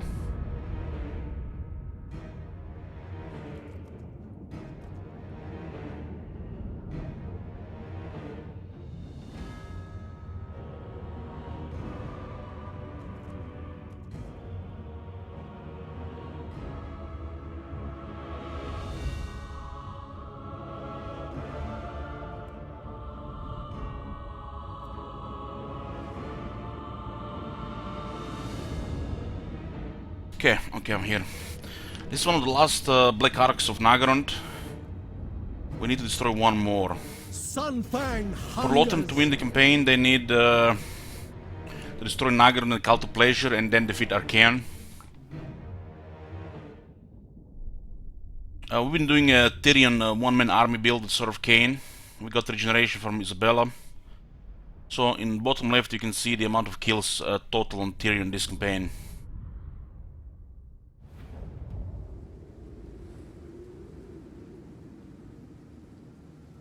Yeah. Heir of Anarion.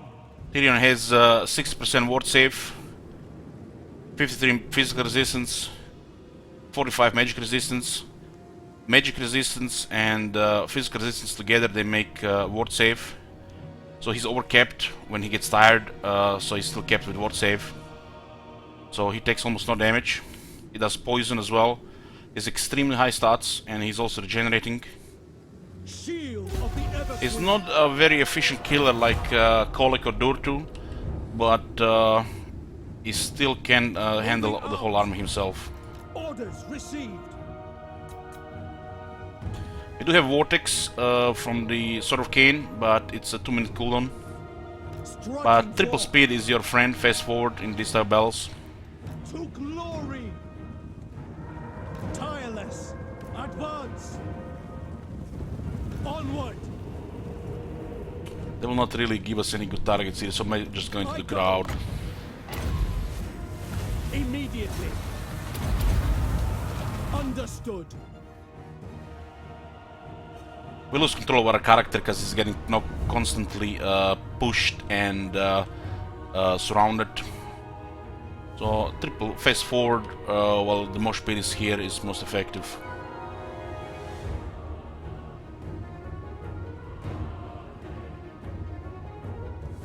What about flying enemies? Well, they do land. We just have to defeat the ground troops, and if they still have flying enemies, they will start to lose leadership until they land.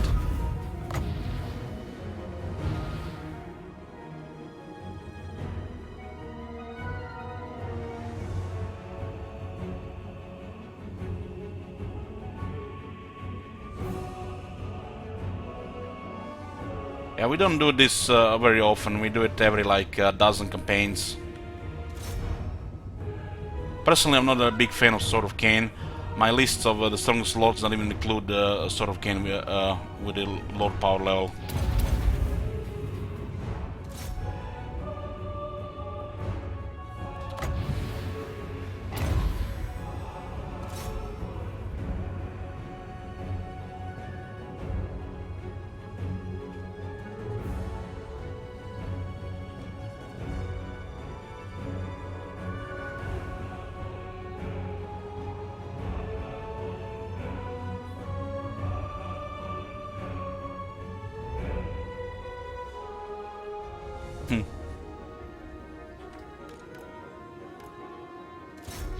Well, people used to get triggered a lot when we were doing this with Kolek, but that's how you know how Kolek is.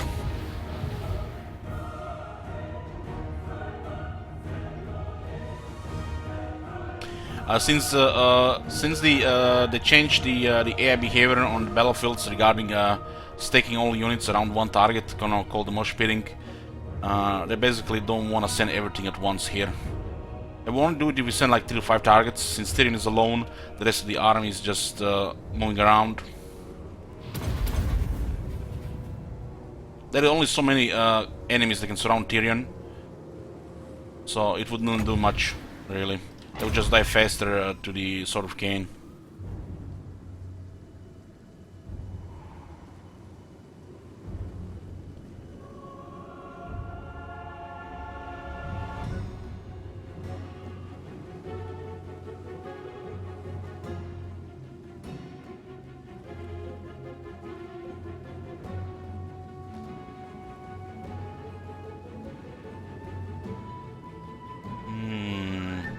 One moment, having an issue with my other screen.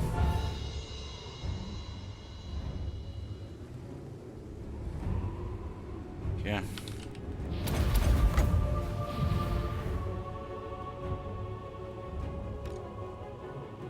And they try to shoot. Usually the crossbows can be very accurate shooting a pin large target, even if there are hundreds of enemy combatants nearby. But when there are large targets, they do a lot of friendly fire.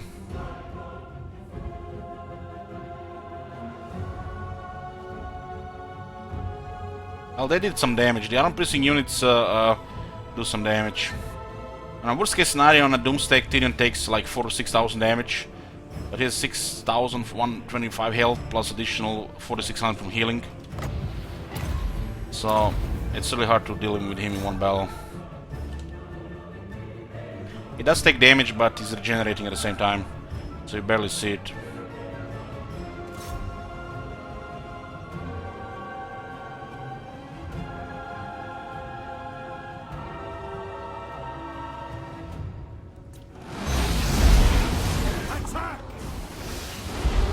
think the Charybdis is causing a lot of push here.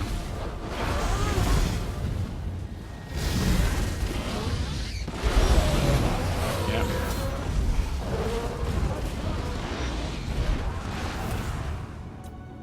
Tyrion is one of the greatest warriors in the Warhammer universe, so him being like this, it's pretty much intended.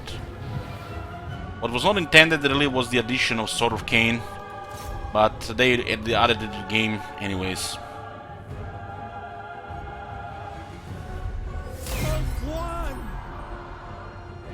Let's get rid of this Hydra. Is Tyrion better on a horse? Of course. Everything is better with a mount than on foot. 1062 kills. Will be added into the kill count.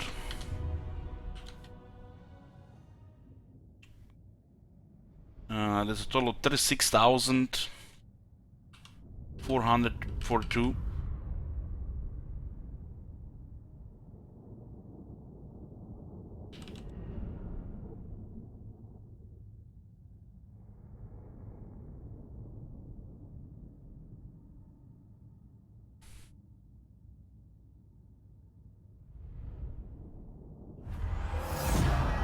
Ancestors be praised.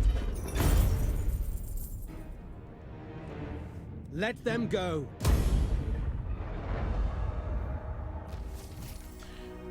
Oh, we may not be able to finish them off now. And they do have another arc here, and this is all they have.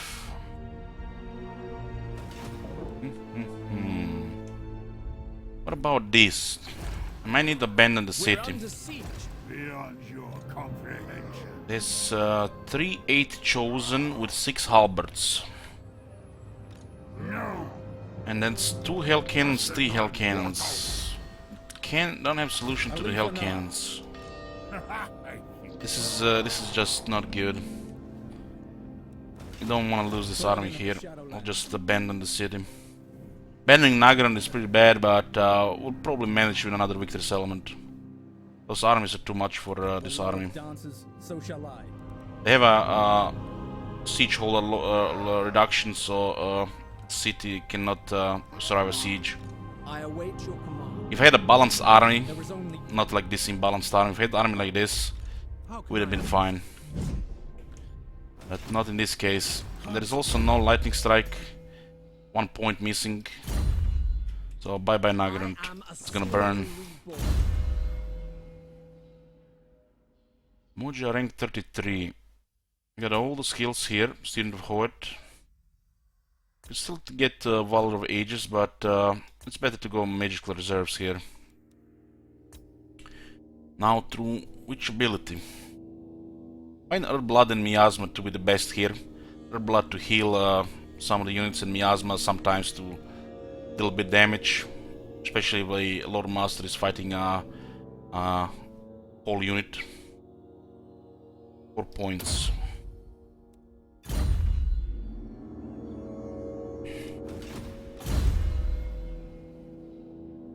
English K rank 22. We should be fine on this siege. Should just deploy a trap here. Journeying. We have to defend Ultan in the north and the south. For a victory condition, just missing to the destruction of Nagarond and waiting for the Archaean. We should arrive any turn now. And then victory settlements will be again through the alliances because of Chaos Invasion. So we'll send Tyrion to defeat Archaean for the campaign victory. Alariel the Everqueen.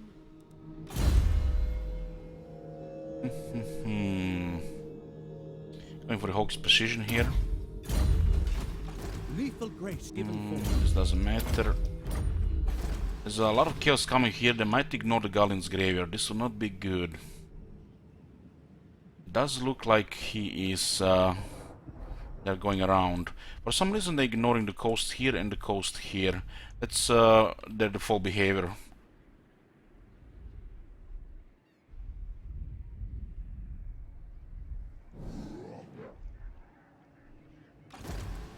Oh, I totally forgot to count the army of dwarves, yeah. Let's count the dwarf armies. Last count was 15. Okay. They move their armies from this area. Don't see any here. Most of them mobilized. Etc. is expanding east. There's one army here being recruited. Okay.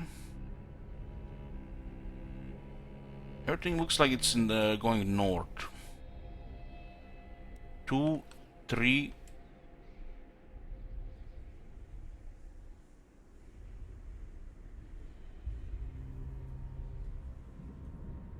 Four, 5, 6, 7, 8, 9, 10, 11, 12, 13, 14, about 14 armies. 14 or 15 armies still. Yeah, they're the strongest faction outside the Chaos Forces. Dwarves are a little bit going crazy, as usual. Await your orders. Sailing forth. I missed 2. There might be 16 then. Have my attention. The city is burning. Nothing we can do about it. Comprehension. Still spine the coast here.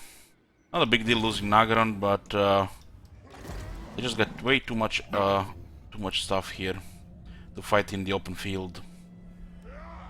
Never. Cease.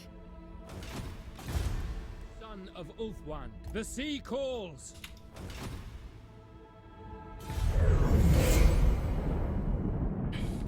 Yeah, the dwarves are overtuned right now. Even from the start of the game, they managed to get more armies than everybody else. Children of the Old Ones. What? The highest we've seen dwarves go was 23 armies. That was like turn 190 something.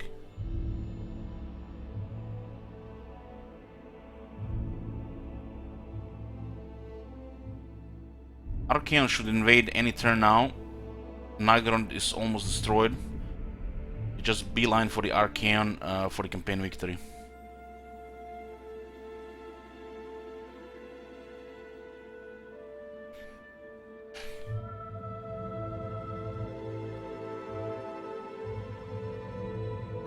The main issue with dwarf snowballing is the climate system. Dwarves have a better climate system than the greenskins. They have similar, but it's in the favor of dwarves. The wasteland should be red for the dwarves, and the desert and temperate should be green for the greenskins.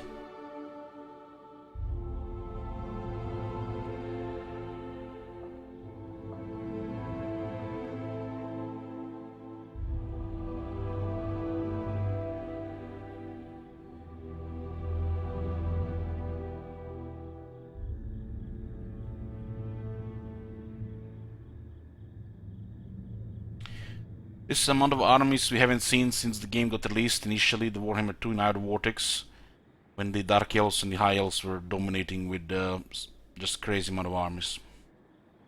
They did patch that to limit them around 10 armies, but something broke with the Dwarves and they're starting to spam a lot of armies again. The spaghetti code might be unstable here.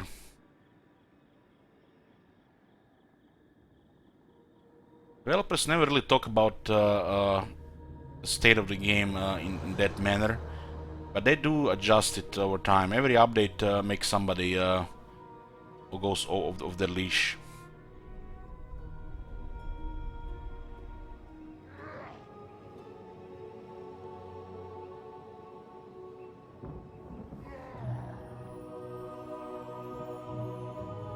But it's clear that, according to them, it's right to have weak beastmen in the chaos, while it's okay to have overpowered other factions. Yeah, the Wood Elves used to also get out of control. Would like be like a train of armies going around destroying everything.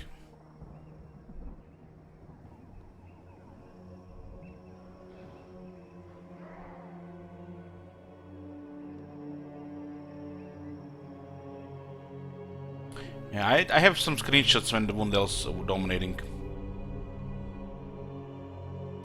Yeah, STKC is the Tyrion skill count. True that.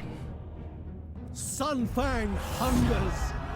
1700, we can't even see exactly how many. We'll just add 1700. Plus 1700.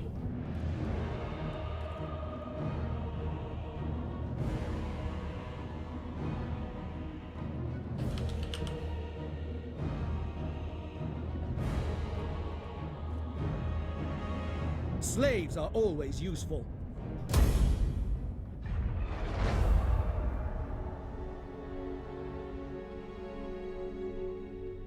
And the Wood Elves as an ally were useful to send to fight stuff like Norska.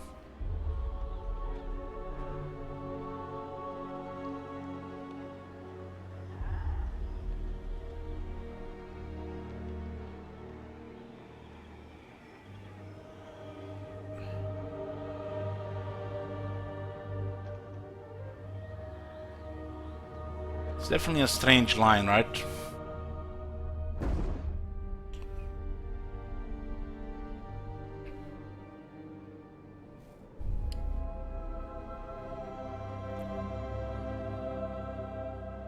I am quick to anger and slow to forgive. Beastmen approaching Elves in diplomacy.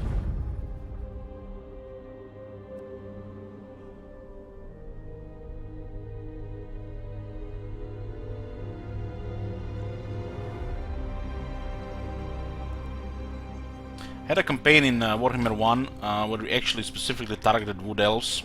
I will hear your We were words, kept but I at make no tier promises. 3 with units, so we had to destroy the Wood Elves with just Knights of the Realm, Questing Knights, Artillery, Peasants. There were definitely some serious battles in the forest. I think there's a highlight somewhere, Lewin with 2 armies or 3 armies fighting 3 armies of Wood Elves on a huge battlefield. It's one of those battles where you just have to take a shower after.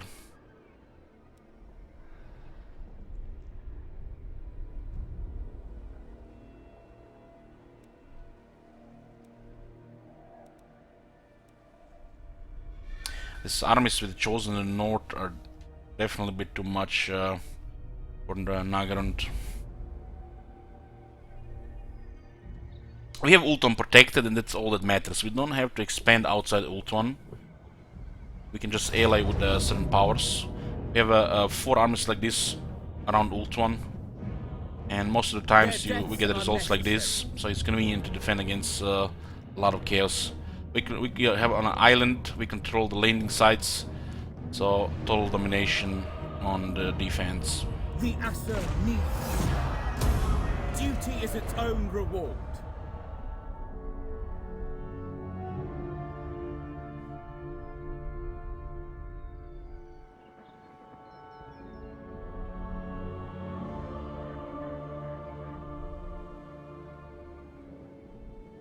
They would have to land with a lot of armies to threaten us. This is still the Rise of Chaos, so their overall quality is around tier 3. The Chaos Invasion gets their quality jumped to 4.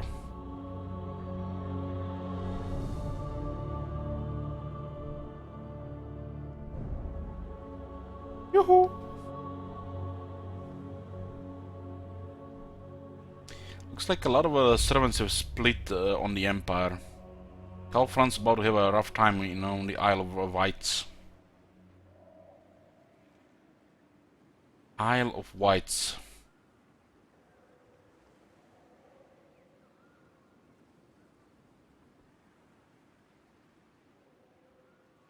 That's wave 3. Wave 3. And it's usually with 10 times chaos, the invasion happens during wave 3. Especially if the player is doing too well.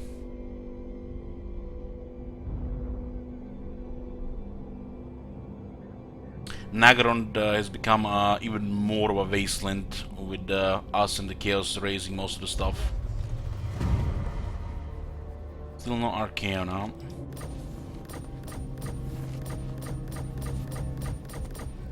The Redfall has been destroyed, very nice. Phoenix has got a little more stats. Holy shit amount of followers. It looks like they're ignoring the Galleon's graveyard. That's a lot of armies. We're gonna have to fight a lot of manual battles with the Lariel. They're not trying to land yet. What news? But we can go after one of them. For order! We can show what happens here when we go into battle, so you guys get an idea why we auto-resolve every single battle here. It must be done. The power level of the high-level troops with technologies, battle skills, veteran battle skills, it's just too high for the standard Chaos, even for the best, for what Chaos has to offer. How many armies can fight in one battle? 4 on each side, so a total of 8. Ready and eager. They can be from more than 2 factions. So we have a Phoenix Guard to put a wall here, our damage dealer archers to shoot behind them, the Star Dragons attacking weak targets, their artillery, Phoenix helping with the Phoenix Guard to mitigate damage, and Maiden tanking, preventing a charge on large units. Lore Master is in this army for healing, tanking. We have some Shadow Lord here. We need some damage. This is a pretty standard balanced doom stack with high elves.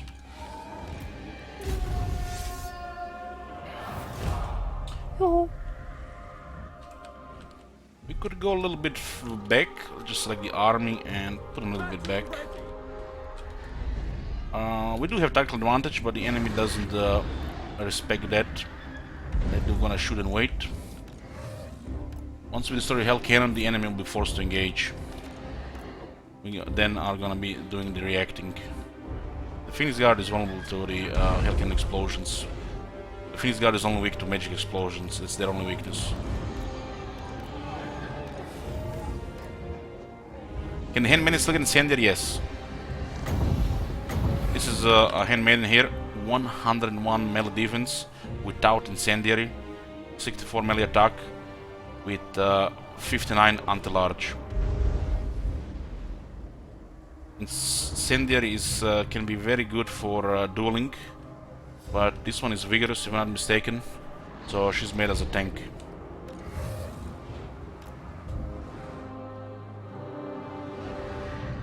And okay, looks like they're on the move, so we are gonna be the ones reacting now.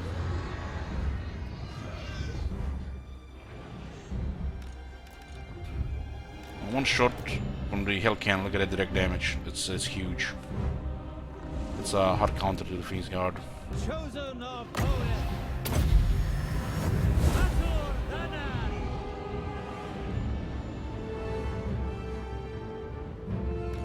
The archer armies are not really made to act in a shock way, so best to react, counter the enemy tactical advantage like the artillery, and make sure that you have the range advantage so the enemy comes towards you.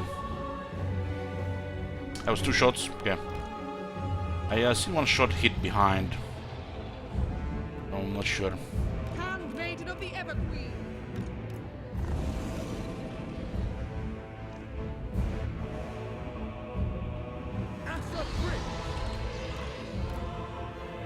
Awaiting orders. Let's delete those trolls. Orders.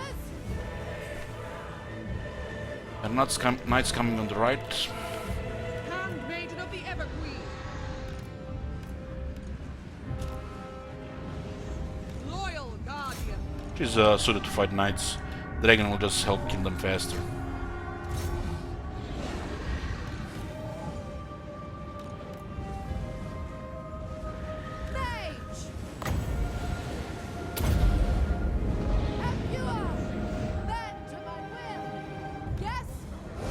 These guys never don't have shields. The rest of them are pretty armored.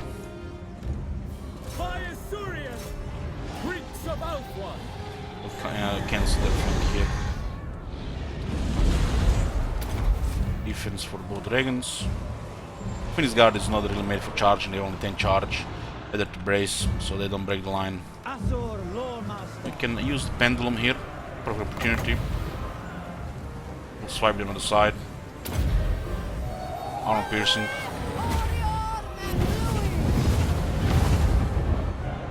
We just apply some terror, they'll break there. Maiden Guard.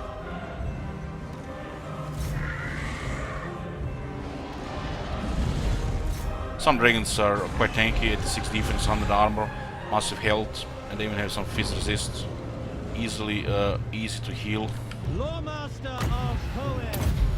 And they're starting to get routed by the Phoenix. Gonna get terrified. My power is yours. Orders. Doing my duty. Lothern! Taming the We're taking some damage from the Hell Cannon, but that's pretty much it. The Hell Cannon was the only one that was doing some damage here. We don't have to keep shooting. The army was marching, so they're gonna be dead no matter what. onward. We'll heal the single entities. They do not get healed by the post-battle replenishment. So we keep the army in tip-top shape.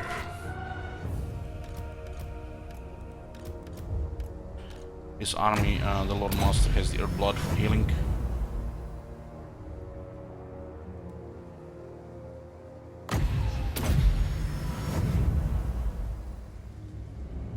This one needs a bigger heal, it's a muscle health pool. Okay. Just showing what happens in a manual battle with this army. But since auto resolve is convenient and it's become a good thing, if the bar allows it, we auto resolve. We have post battle replenishment. With an ult on, we replenish really high every turn. So just improves the flow of the campaign. So you can see this damage taken from Phoenix Guard. Some of them taken casualties 28. 11 from the artillery. We have forced labor, and there you go. You get a battle without casualties. 2 here, almost like now. Auto resolve would have actually done more casualties than actually this thing here, but it saves time. Lightning Swift, Prince of Ulthuan. Loyal to a fault. Okay, looks like at this point we can get some personal skills here. Dragons do benefit from resistances because they're large, missile resistance especially, but not really that required against the chaos. Their cavalry does sometimes have spears they throw into the air. Still, I find missile resistance and magic is always better than some stats here, since this is a dragon after all. It's mainly used to for breath and terror. Your bidding.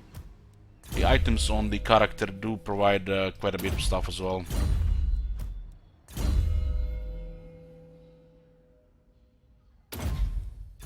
Yeah. Good here. We can handle this siege with the garrison. Pretty cool battle when you actually get an even for the attacker.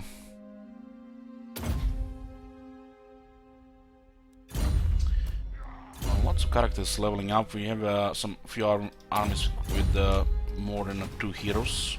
Son of Ulthuan. Sending this guy to wait for the Chaos Invasion to come. On to adventure. Looks like this one is doing nothing here. Fight them from the shadows. Did Reno on. I was obviously maybe we should just stay there. No mercy. We're gonna go into this battle so we get some replenishment. Sunfang hungers. Yes, that's correct. Physical resistance and magic resistance combined is basically what's safe.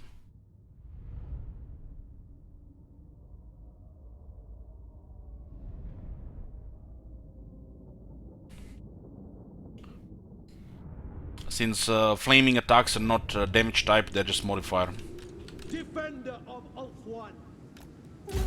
Going forth. Oh, Cockroach is coming with some support here. Moving out. Now we can finally win the battle. Onward.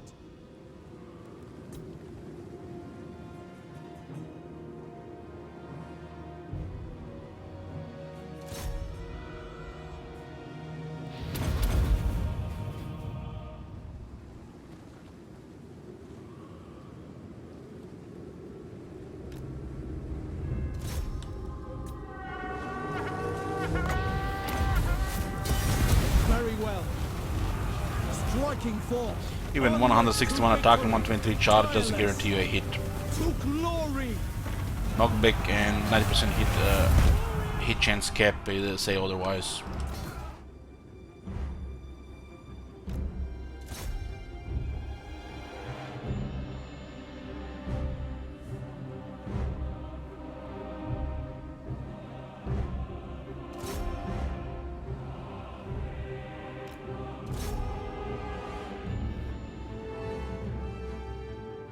I go. 45 kills for Tyrion, plus 45.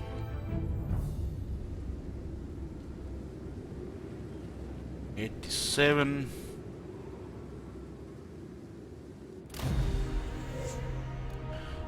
Doesn't miss resistance also cancel ward save? Miss resistance is pretty much ward save if you're getting hit by missiles.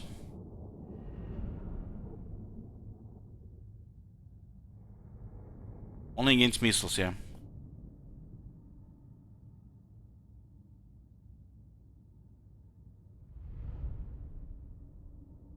If you're getting shot by the Sisters of Lothern, which do fire attacks and magic attacks, a fire resistance will mitigate most of the damage. For example, Dragon Princess. Even if they don't have magic resistance. Triumphed. Since it's a combined magic and a flaming attack. They are free to go. Free to go. Setting sail. To the depths. Armor of Destiny, yeah? One of the best items in the game. Servant of the Just have to hunt this arc here. There's some chaos in the way though. king is essential. Armor of Destiny. Zombie thing asks, how do I deal with artillery range as vampire counts? Flying units, the Everqueen. cavalry and magic, but mainly flying units. Like Vargeists. Vargeist is one of their best units. You also have the Blood Knights, Terrorgeists and magic. Keep your army alive and use Wind of Death on their line with range. Somebody give the man Wind of Death clip. So use the Wind of Death on them and destroy all the range units. If they have like strong range units, like the large ones, Terrorgeist and the Blood Knights do the work, but it's a combination of things. The Vampire counts, it's all about the whole package. They have nothing really strong alone that can, you know, just make battles, you know, go their way. One might say that for the Lord of the Vampires, but it's pretty much the whole package. Their roster, their heroes, the magic. You have to use everything together. I added 45. I added 45.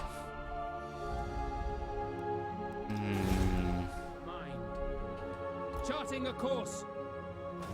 I think it was the WOD exclamation mark 1 2 3 4 5 6 something like that. So the Wind of Death is your go-to to destroy a range, preferably overcast. The regular cast will sometimes not do much.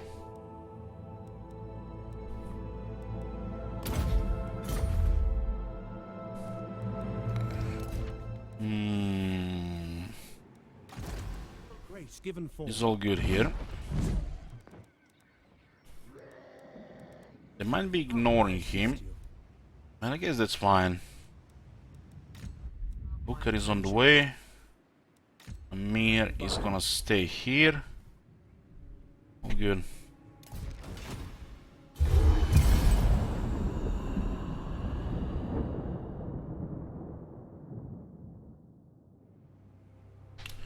The last time somebody checked, the resistance cap was 95. But these things get changed over time and they never really tell you.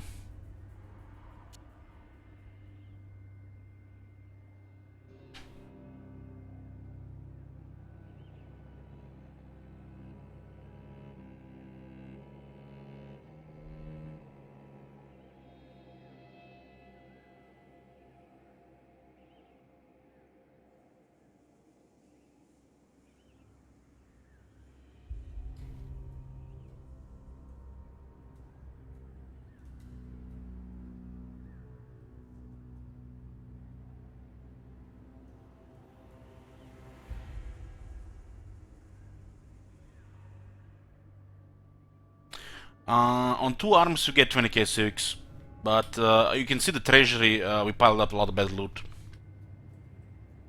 The ult one is almost impregnable from the north. The south, they can get on it, but we just have to do more manual battles so we get more of them.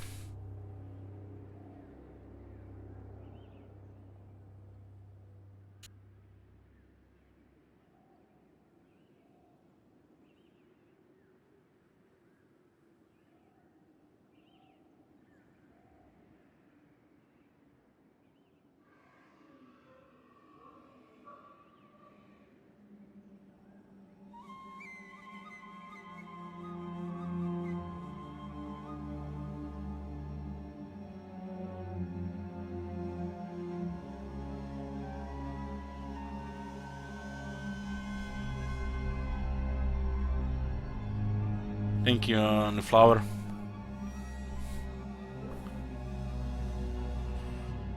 Just 2 more days, boys. 2 more days, 1 hour, 32 minutes. We're getting new update, new page. These turn times will go up. Zoom.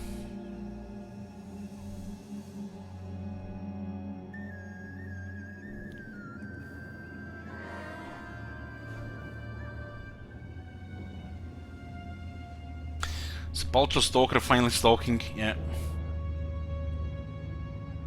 Finally.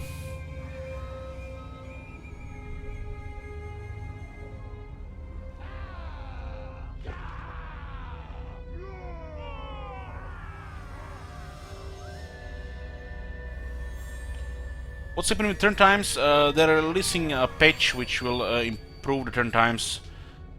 So you'll be waiting much less with the update. Some of the best thing that's gonna be happening with the update.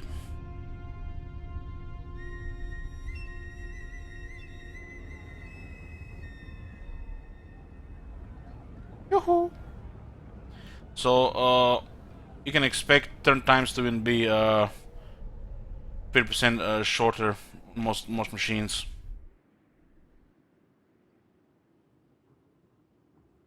Pretty much, Tamir, pretty much, yeah. 2 days, 1 hour, 30 minutes, yeah. Hey, Marky. Yoo-hoo! Man, they're getting murdered here. Ever since dwarves lost those 2 sets of 3 armies each, the chaos is all over the place here. We just need one of these armies to get replaced with Archaean, so the Tyrion delivers. Oh yeah, that's... yeah. The Asher follows. Agaron has been raised. So we're gonna be needing one more victory settlement somewhere else. We did take the Galleon's graveyard, but it might not be enough. Allying with the Bretonia, Empire, and maybe Wood Elves will give us 3 victory settlements.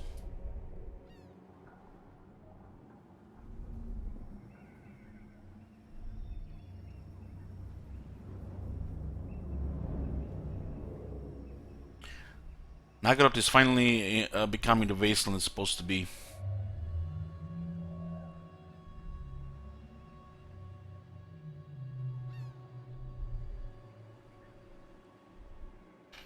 Can actually see my interface broke since the host. I'm glad Twitch has tested this on big streams. Oh, man, hold on, let me try to fix this.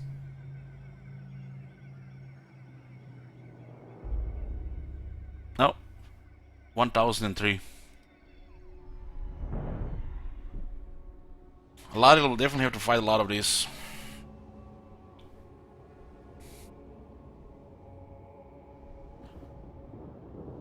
Lariel is waiting for them next to Lothern. If Lothern gets besieged, we lose over 20k per turn in trade, since the Lothern is the capital.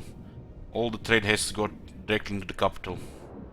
If any of the route is blocked, the trade is gone. Until we clear the route. So it looks like they're not really scripted to attack the Galleon's graveyard. Or maybe they don't wanna suicide armies here. We're definitely ready to take on a lot of them here.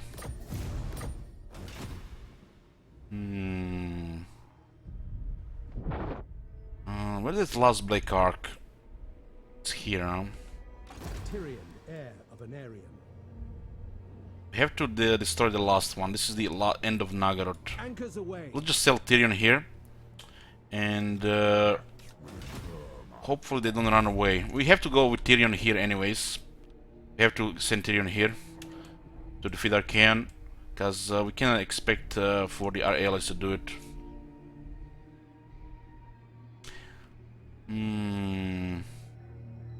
Why the Wolf Space Graveyard? They probably two reasons. They either scripted to ignore it for most of their armies, since they're keeping a reserve here. The reserve usually goes here, and some other settlements. Since they're only scripted to attack this coast here and Ulthuan. This is kind of their behavior. They do sometimes attack Galen's Graveyard, but there's an army here, so might be a reason they don't come. God. Have you seen that shit? Taking the flavor. Yoo-hoo! Shit. What the hell? Sometimes, if the enemies see that you have armies ready for them, they will ignore it. Just, it's that simple. Sea calls. Even the regular chaos, when you play a regular campaign, just 7 or 9 armies, if they see 3 armies ready for them, they will go a different way. They will not just go through you, unless the other locations are similarly defended. Alifana. Come, Shadow Warriors. Looks like we're just gonna get kited here, huh? Noble born. Chaos with self-preservation. To lead. Sailing forth. It's gold, just random. Have this mages here generating income at Lothern. Increasing tax and local income. All the extra mages just here for the money. We only need a limited amount of mages in the armies, because the Lord Masters can heal too, or deal damage. What about Bress here? Don't have the Garrison Lord turned on. I almost forgot him. How do we attack him here? We might force land here. Might be a move here possible. It's a little bit risky towards attrition. Sometimes you can force the movement here, so you deplete movement from the next turn, but you'll be able to finish the move. For order. Like in this case here. The Asser needs. Now that this move was possible, means the next turn will have less movement, since we force landed. Marching out. The only way to prevent forced landing is to have a port, which makes the movement free. Only for the owner, of course.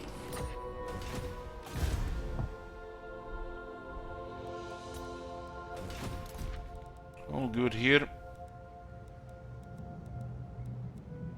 All good.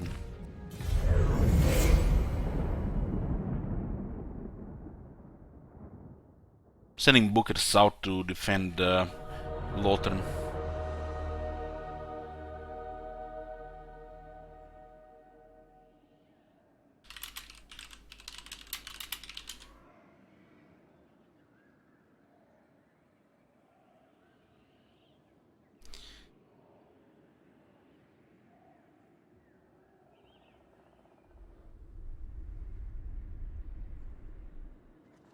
We are in the final phase of this campaign.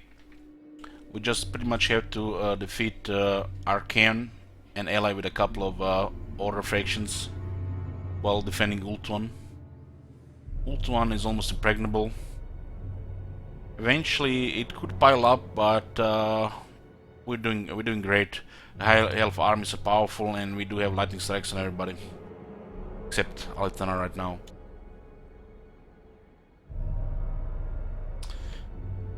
Yeah, there's gonna be a Crooked Moon World Domination campaign soon. Other campaigns might be played alongside it if I feel like it. So we're not gonna miss on the new factions. I think I'm gonna have a new policy regarding new content. We see a bit of it, anyways.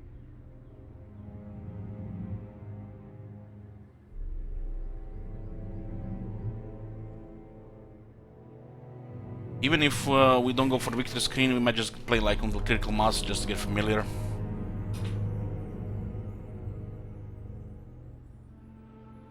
Nakai this year, unlikely. Nakai is probably gonna be next year.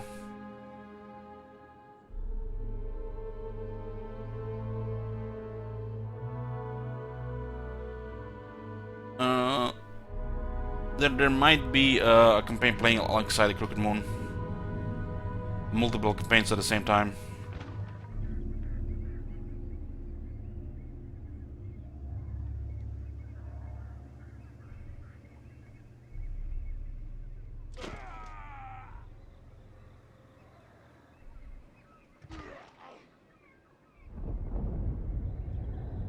That dwarf does not move from that spot.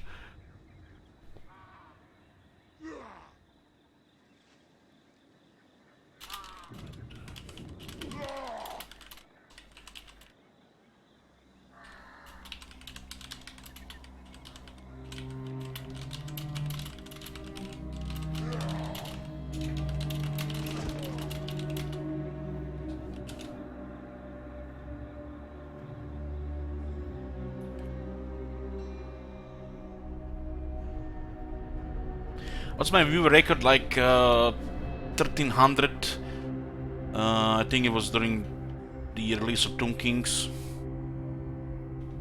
That was without the raid.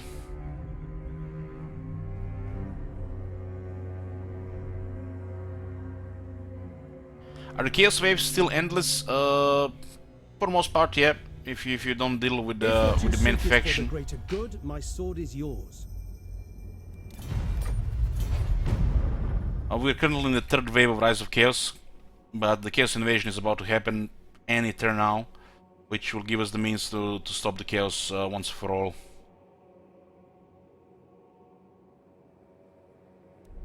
The Chaos endgame happens in 2 stages. This is the first stage.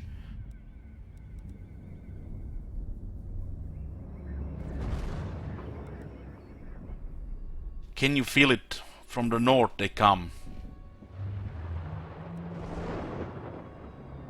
I had 3k during a test legend stream. I forgot about that, Nerfy, but you're correct.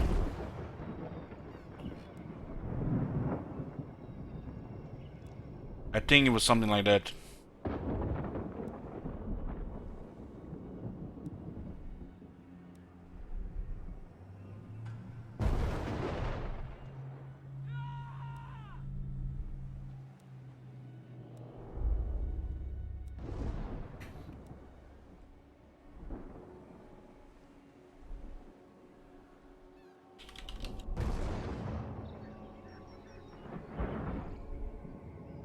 I think I gotten out of that game on time. I'm glad Shield Wizard requested the Thronebreaker. Such a nice game. Made me you know, switch from Elder Scrolls Legends into Gwent. Love Gwent. Played nearly every day.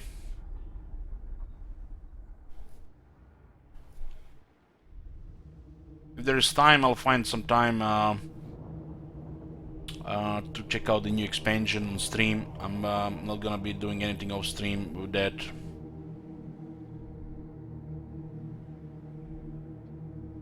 It should be within a few days, maybe 5, 6, 7 days. I'll find some time. Just like a short stream, maybe 4 or 5 hours.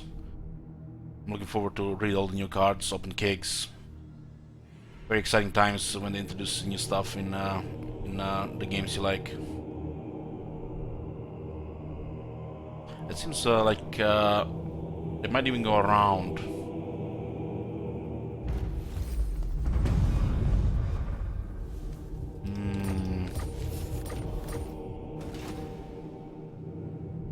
They're ignoring Tyrion. Champion of the Ever Queen. Tyrion shall not be ignored. They actually defeated one army here, huh? It's the last force of Nagarond. Your will is done. If they make us sell out, this could be a little bit trouble. Maybe we are underestimating them there. The citadel in that city does help with the siege defense. It provides leadership and ammunition. But we still lack some damage dealers. Most of these units are effective against the medium and low armor. And the Chaos has some of the heaviest armor. At least they have 5 soft units here. I'll make it easier. Might even reinforce here. Lord of the Phoenix Court. Can let them land in this area here. Just slow their movement here. River patrols. River patrols. River patrols. Using commandment to slow them down. This could be actually a very nice move here. Get rid of one of them. Sound the horn of Isha. Okay, all good. Light triumphs over Imperial is probably gonna burn, but as long they don't pile up is good. Isha's chosen. And it's pretty good to make her tanky. She's not a damage dealer, but she can tank if you get one of these.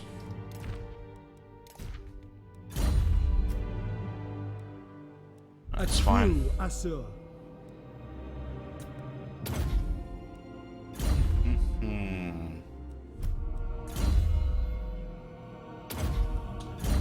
Good. Standing by. Ali!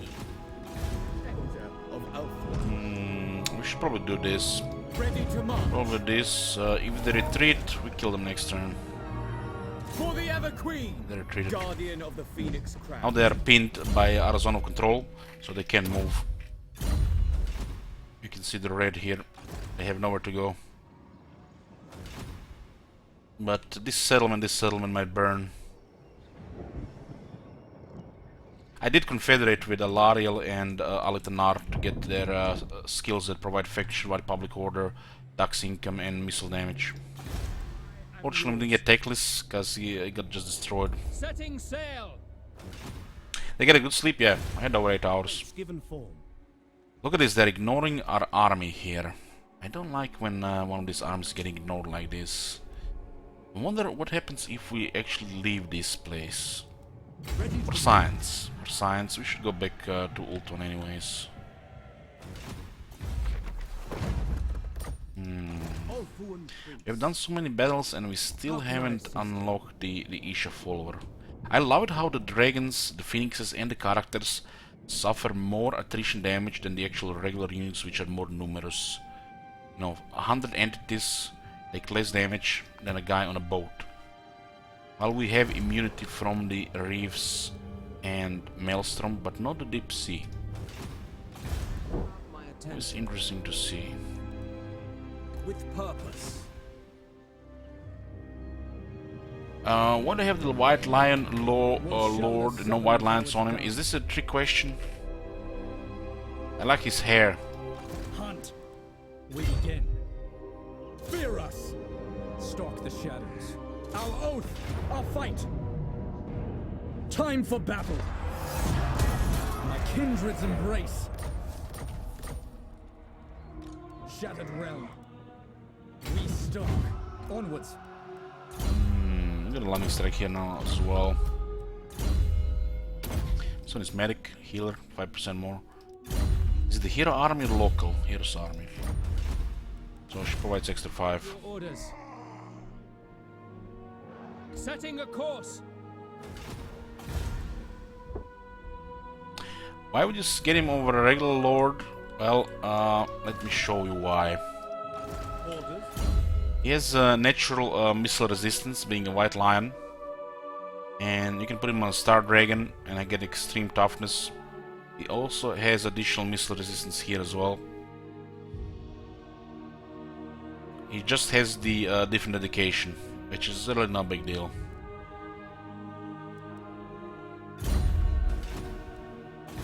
He's tankier than a regular lord on a dragon.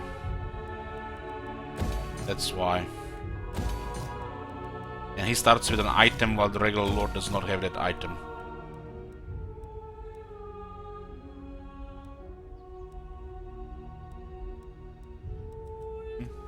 This will give us a lot of economic boost, making dragons 25% cheaper. Shit. A mighty warrior. Dig Dug Bro, a mighty warrior.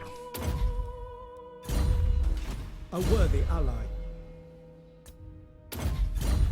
Scouts are just AFK here. So, did we do anything? Scott is ambushing, Lothern is on the move, Tyrion is on the move, Altnar is moving, everything else good. I expect Archaean within 5 turns. We will meet him on the battlefield probably within 10 after that.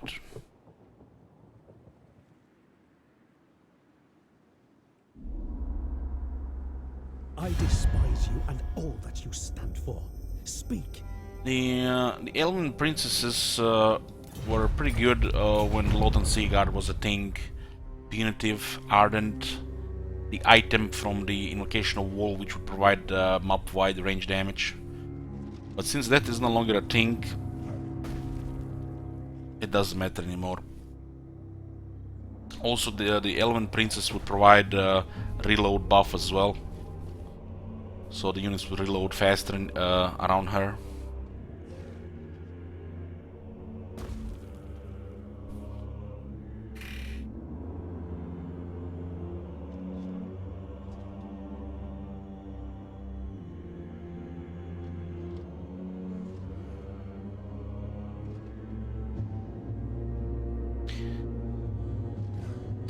I'm going to start a new campaign when the patch releases. I'm still considering options. I have a sub-goal plan, campaign planned as well. Might be playing multiple campaigns during the course of the day, so the viewers can still see new stuff while we're also doing the exciting stuff at the same time. Honestly, I don't really care that much about these new factions. All my favorite factions are already in the game. Well, I don't really know about what Warhammer 3 will bring.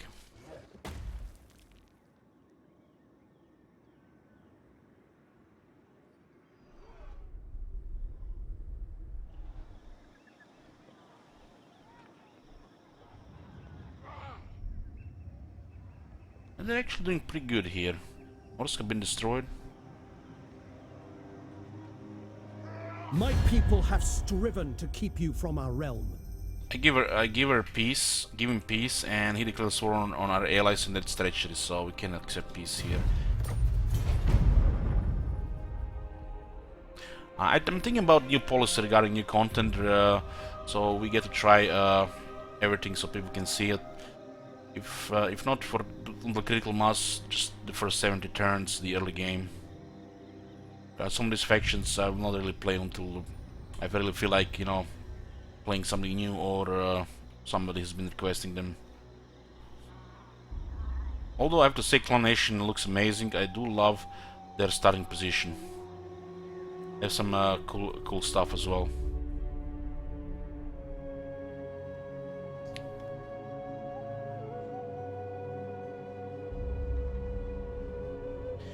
Just try to convince Elich to break up with his most loud faction Norsk. I will fail every time. I'm just a sucker for, you know, that raw meat. It's like it's my weakness.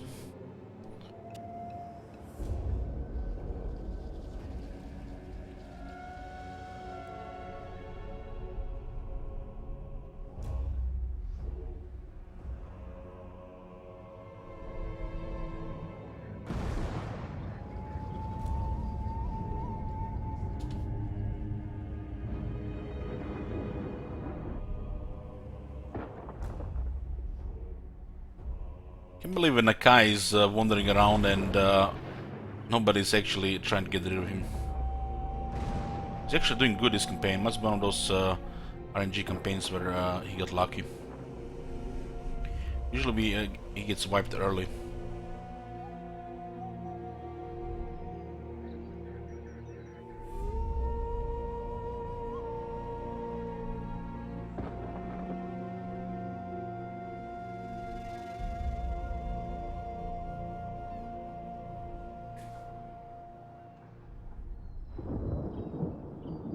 Now I'm seeing this and I'm trying to imagine how it would look like if we had like 50 times chaos. Like Mega N times Monka S.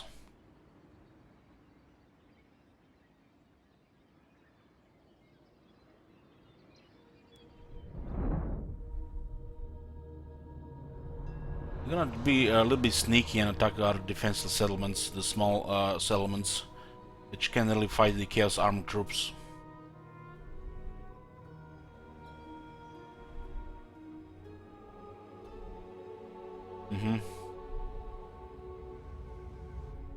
Heard people were having fun with Nakai and Kroxigors.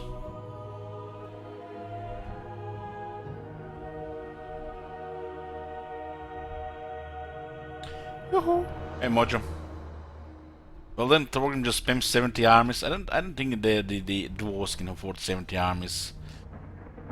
No, we've seen 23 once, but you know that's already, you know, pushing it. We do have all the technologies here for the most part, I think. I find it weird how these units don't have more damage from technology like everybody else does. Maybe we have a Vanguard on this battlefield. We have a Fireball Sorcerer here. Would have been much worse with Spirit Leech and Miasma. I will lead the Asa. Who can fight Chaos most efficiently? Well, for starters, the Elves, because they're the master race. But anybody who is not in the middle of it. An example would be Dwarves, Last Defenders.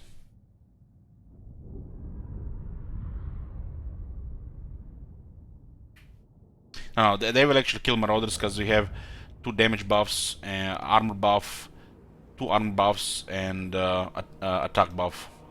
They actually slaughter Marauders now. I guess we're gonna just reinforce on the wall here. We could also fight on the center here, on here and here. But the right side benefits from managing towers.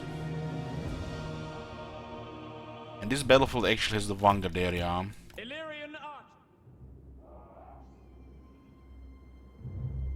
Thinking, the battlefield is too small for Vanguard area to actually go outside the city. Too small. We could just use them for their horses and the arrows. So I guess we're gonna go try hard, fight them off on the wall. 2 white lines on one side will decisively win against these Marauders, but if I mix it up, they'll slowly start to kill us. But then we can slowly shoot them at the same time. Definitely put archers here. It shall be done. We're gonna destroy whatever comes here. Lothern Seaguard!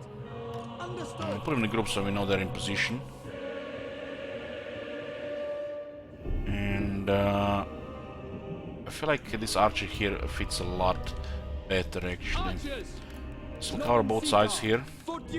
And then we put an archer here, which they might actually switch a siege tower to the side. Sometimes they're smart like this. But we get a good view here to shoot anybody on the ground. For duty.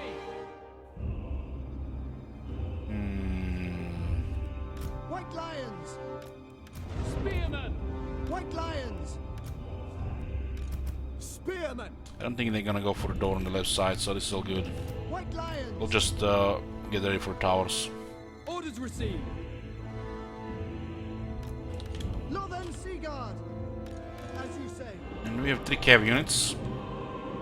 These guys can shoot into the mouse on the walls. Serve the king. The Silverhelms can tank or just route the chasers that run around the city. Well, the noble will just hold the door for now. The Great Eagle will go wherever we need help, possibly against Marauders or their lord. Those on the high elf garrisons, they're very thematic and imbalanced. You know, it makes sense to have a lot of archers behind the walls, but look at this mix of units here. It's more suited for some kind of try-hard battle outside the city than actual siege. I think the standard garrison of minor settlements, that this one for example, is lacking 1 unit. 1 unit, and it should be either Lothern Seaguard or an archer. But the city with a lot of archers and is lacking armor piercing, so it's a struggle. With the AI getting more experience now per turn, makes it difficult to win some battles. But you can always try hard. This garrison is missing one unit in my opinion.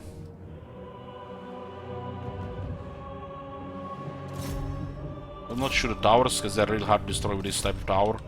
Just shoot the units in the back.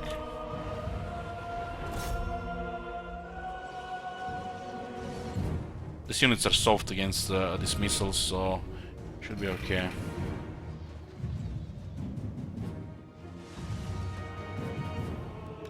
Son of Ulthuan! Illyrian archers! Battle calls!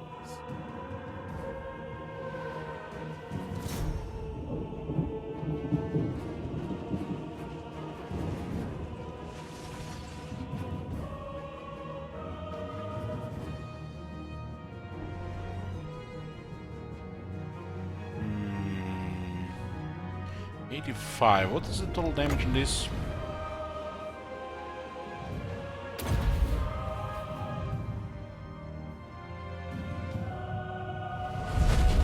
Exactly.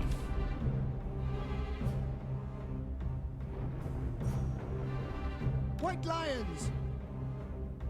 Acknowledged! It's pretty good here. Archers! As you say!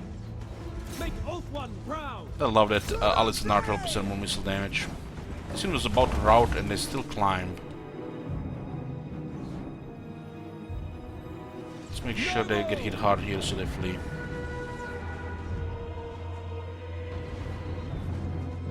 I should probably control the shots here so we may mess with the fire. It will be done! Ulthuan! Illyrian archers! I think we can fire at this angle, maybe they can.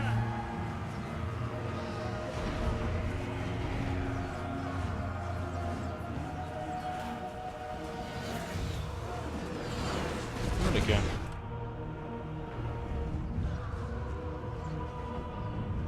Lothern Sea Guard! Charge! Almost out of the ram here. The right side, it looks like it's gonna be fine.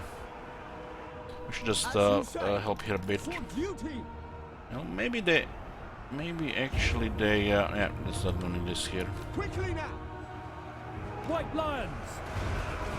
Orders understood!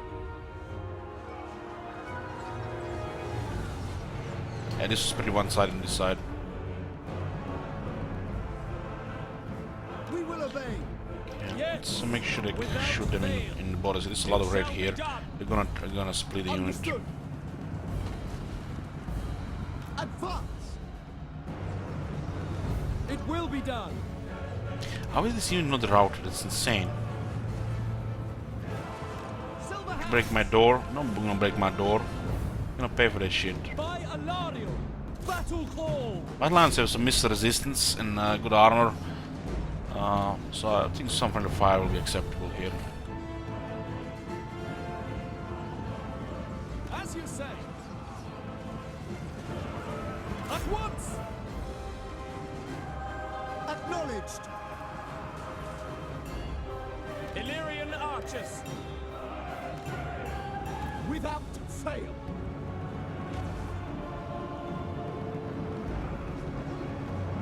Silver Helms!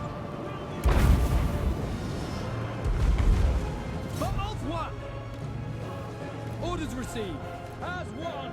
We will obey! Advance!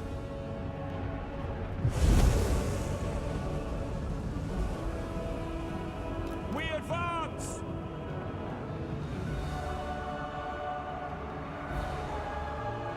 Asa! Move!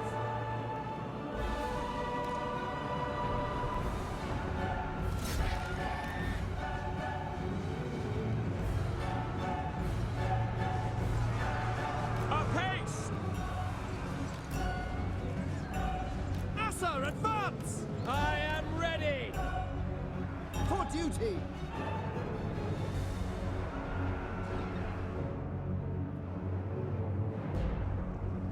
Silver Helms! Apace! Archers! It will be done! Quickly now! We go! Illyrian archers! Loyal!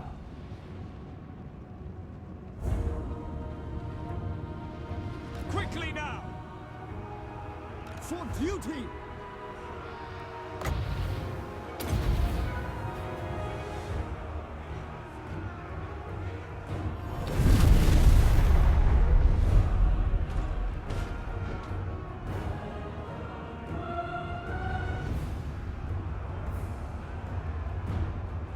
Understood. Quickly now.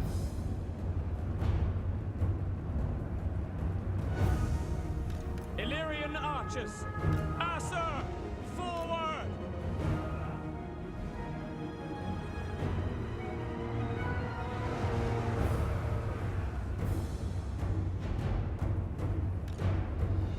Lothern Sea Guard! Onward. Yes. Without fail! Seal! Understood!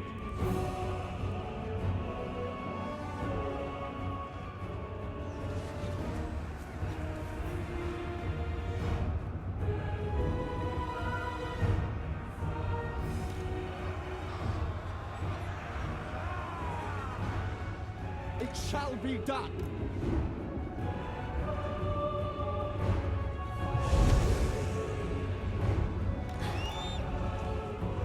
Illyrian archers. We away. Moving out. I'm here, I'm here.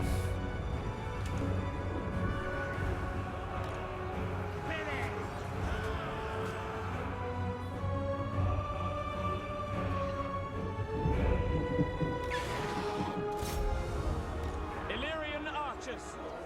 Move. Assyrian guides us. For duty. Only one not shooting without arrows.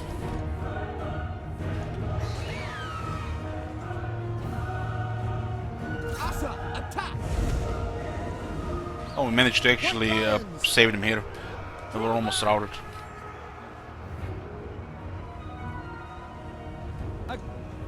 We will obey! Awaiting orders! I need to bring fear here. Might be enough.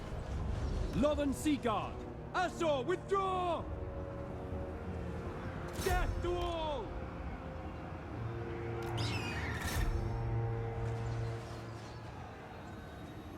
For duty.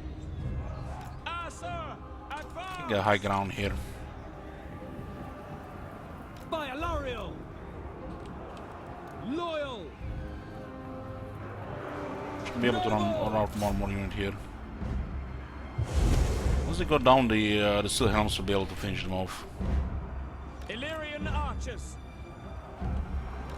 Orders received! White Lions! It's not lost on this side. Asa, withdraw! Make Ulthuan proud. We will obey!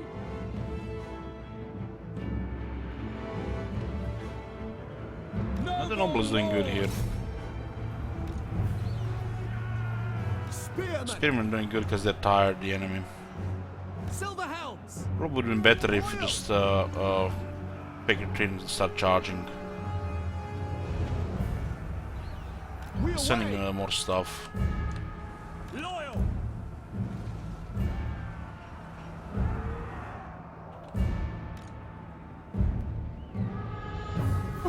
Noble! Just move the unit here. Asa, forward! Archers, as you say! God bless! Still, helms have pretty high charge bonus against these low armor units. Advance! Yes. Forward. Acknowledged! It will be done! Try to pin as many and then we just charge so they don't separate.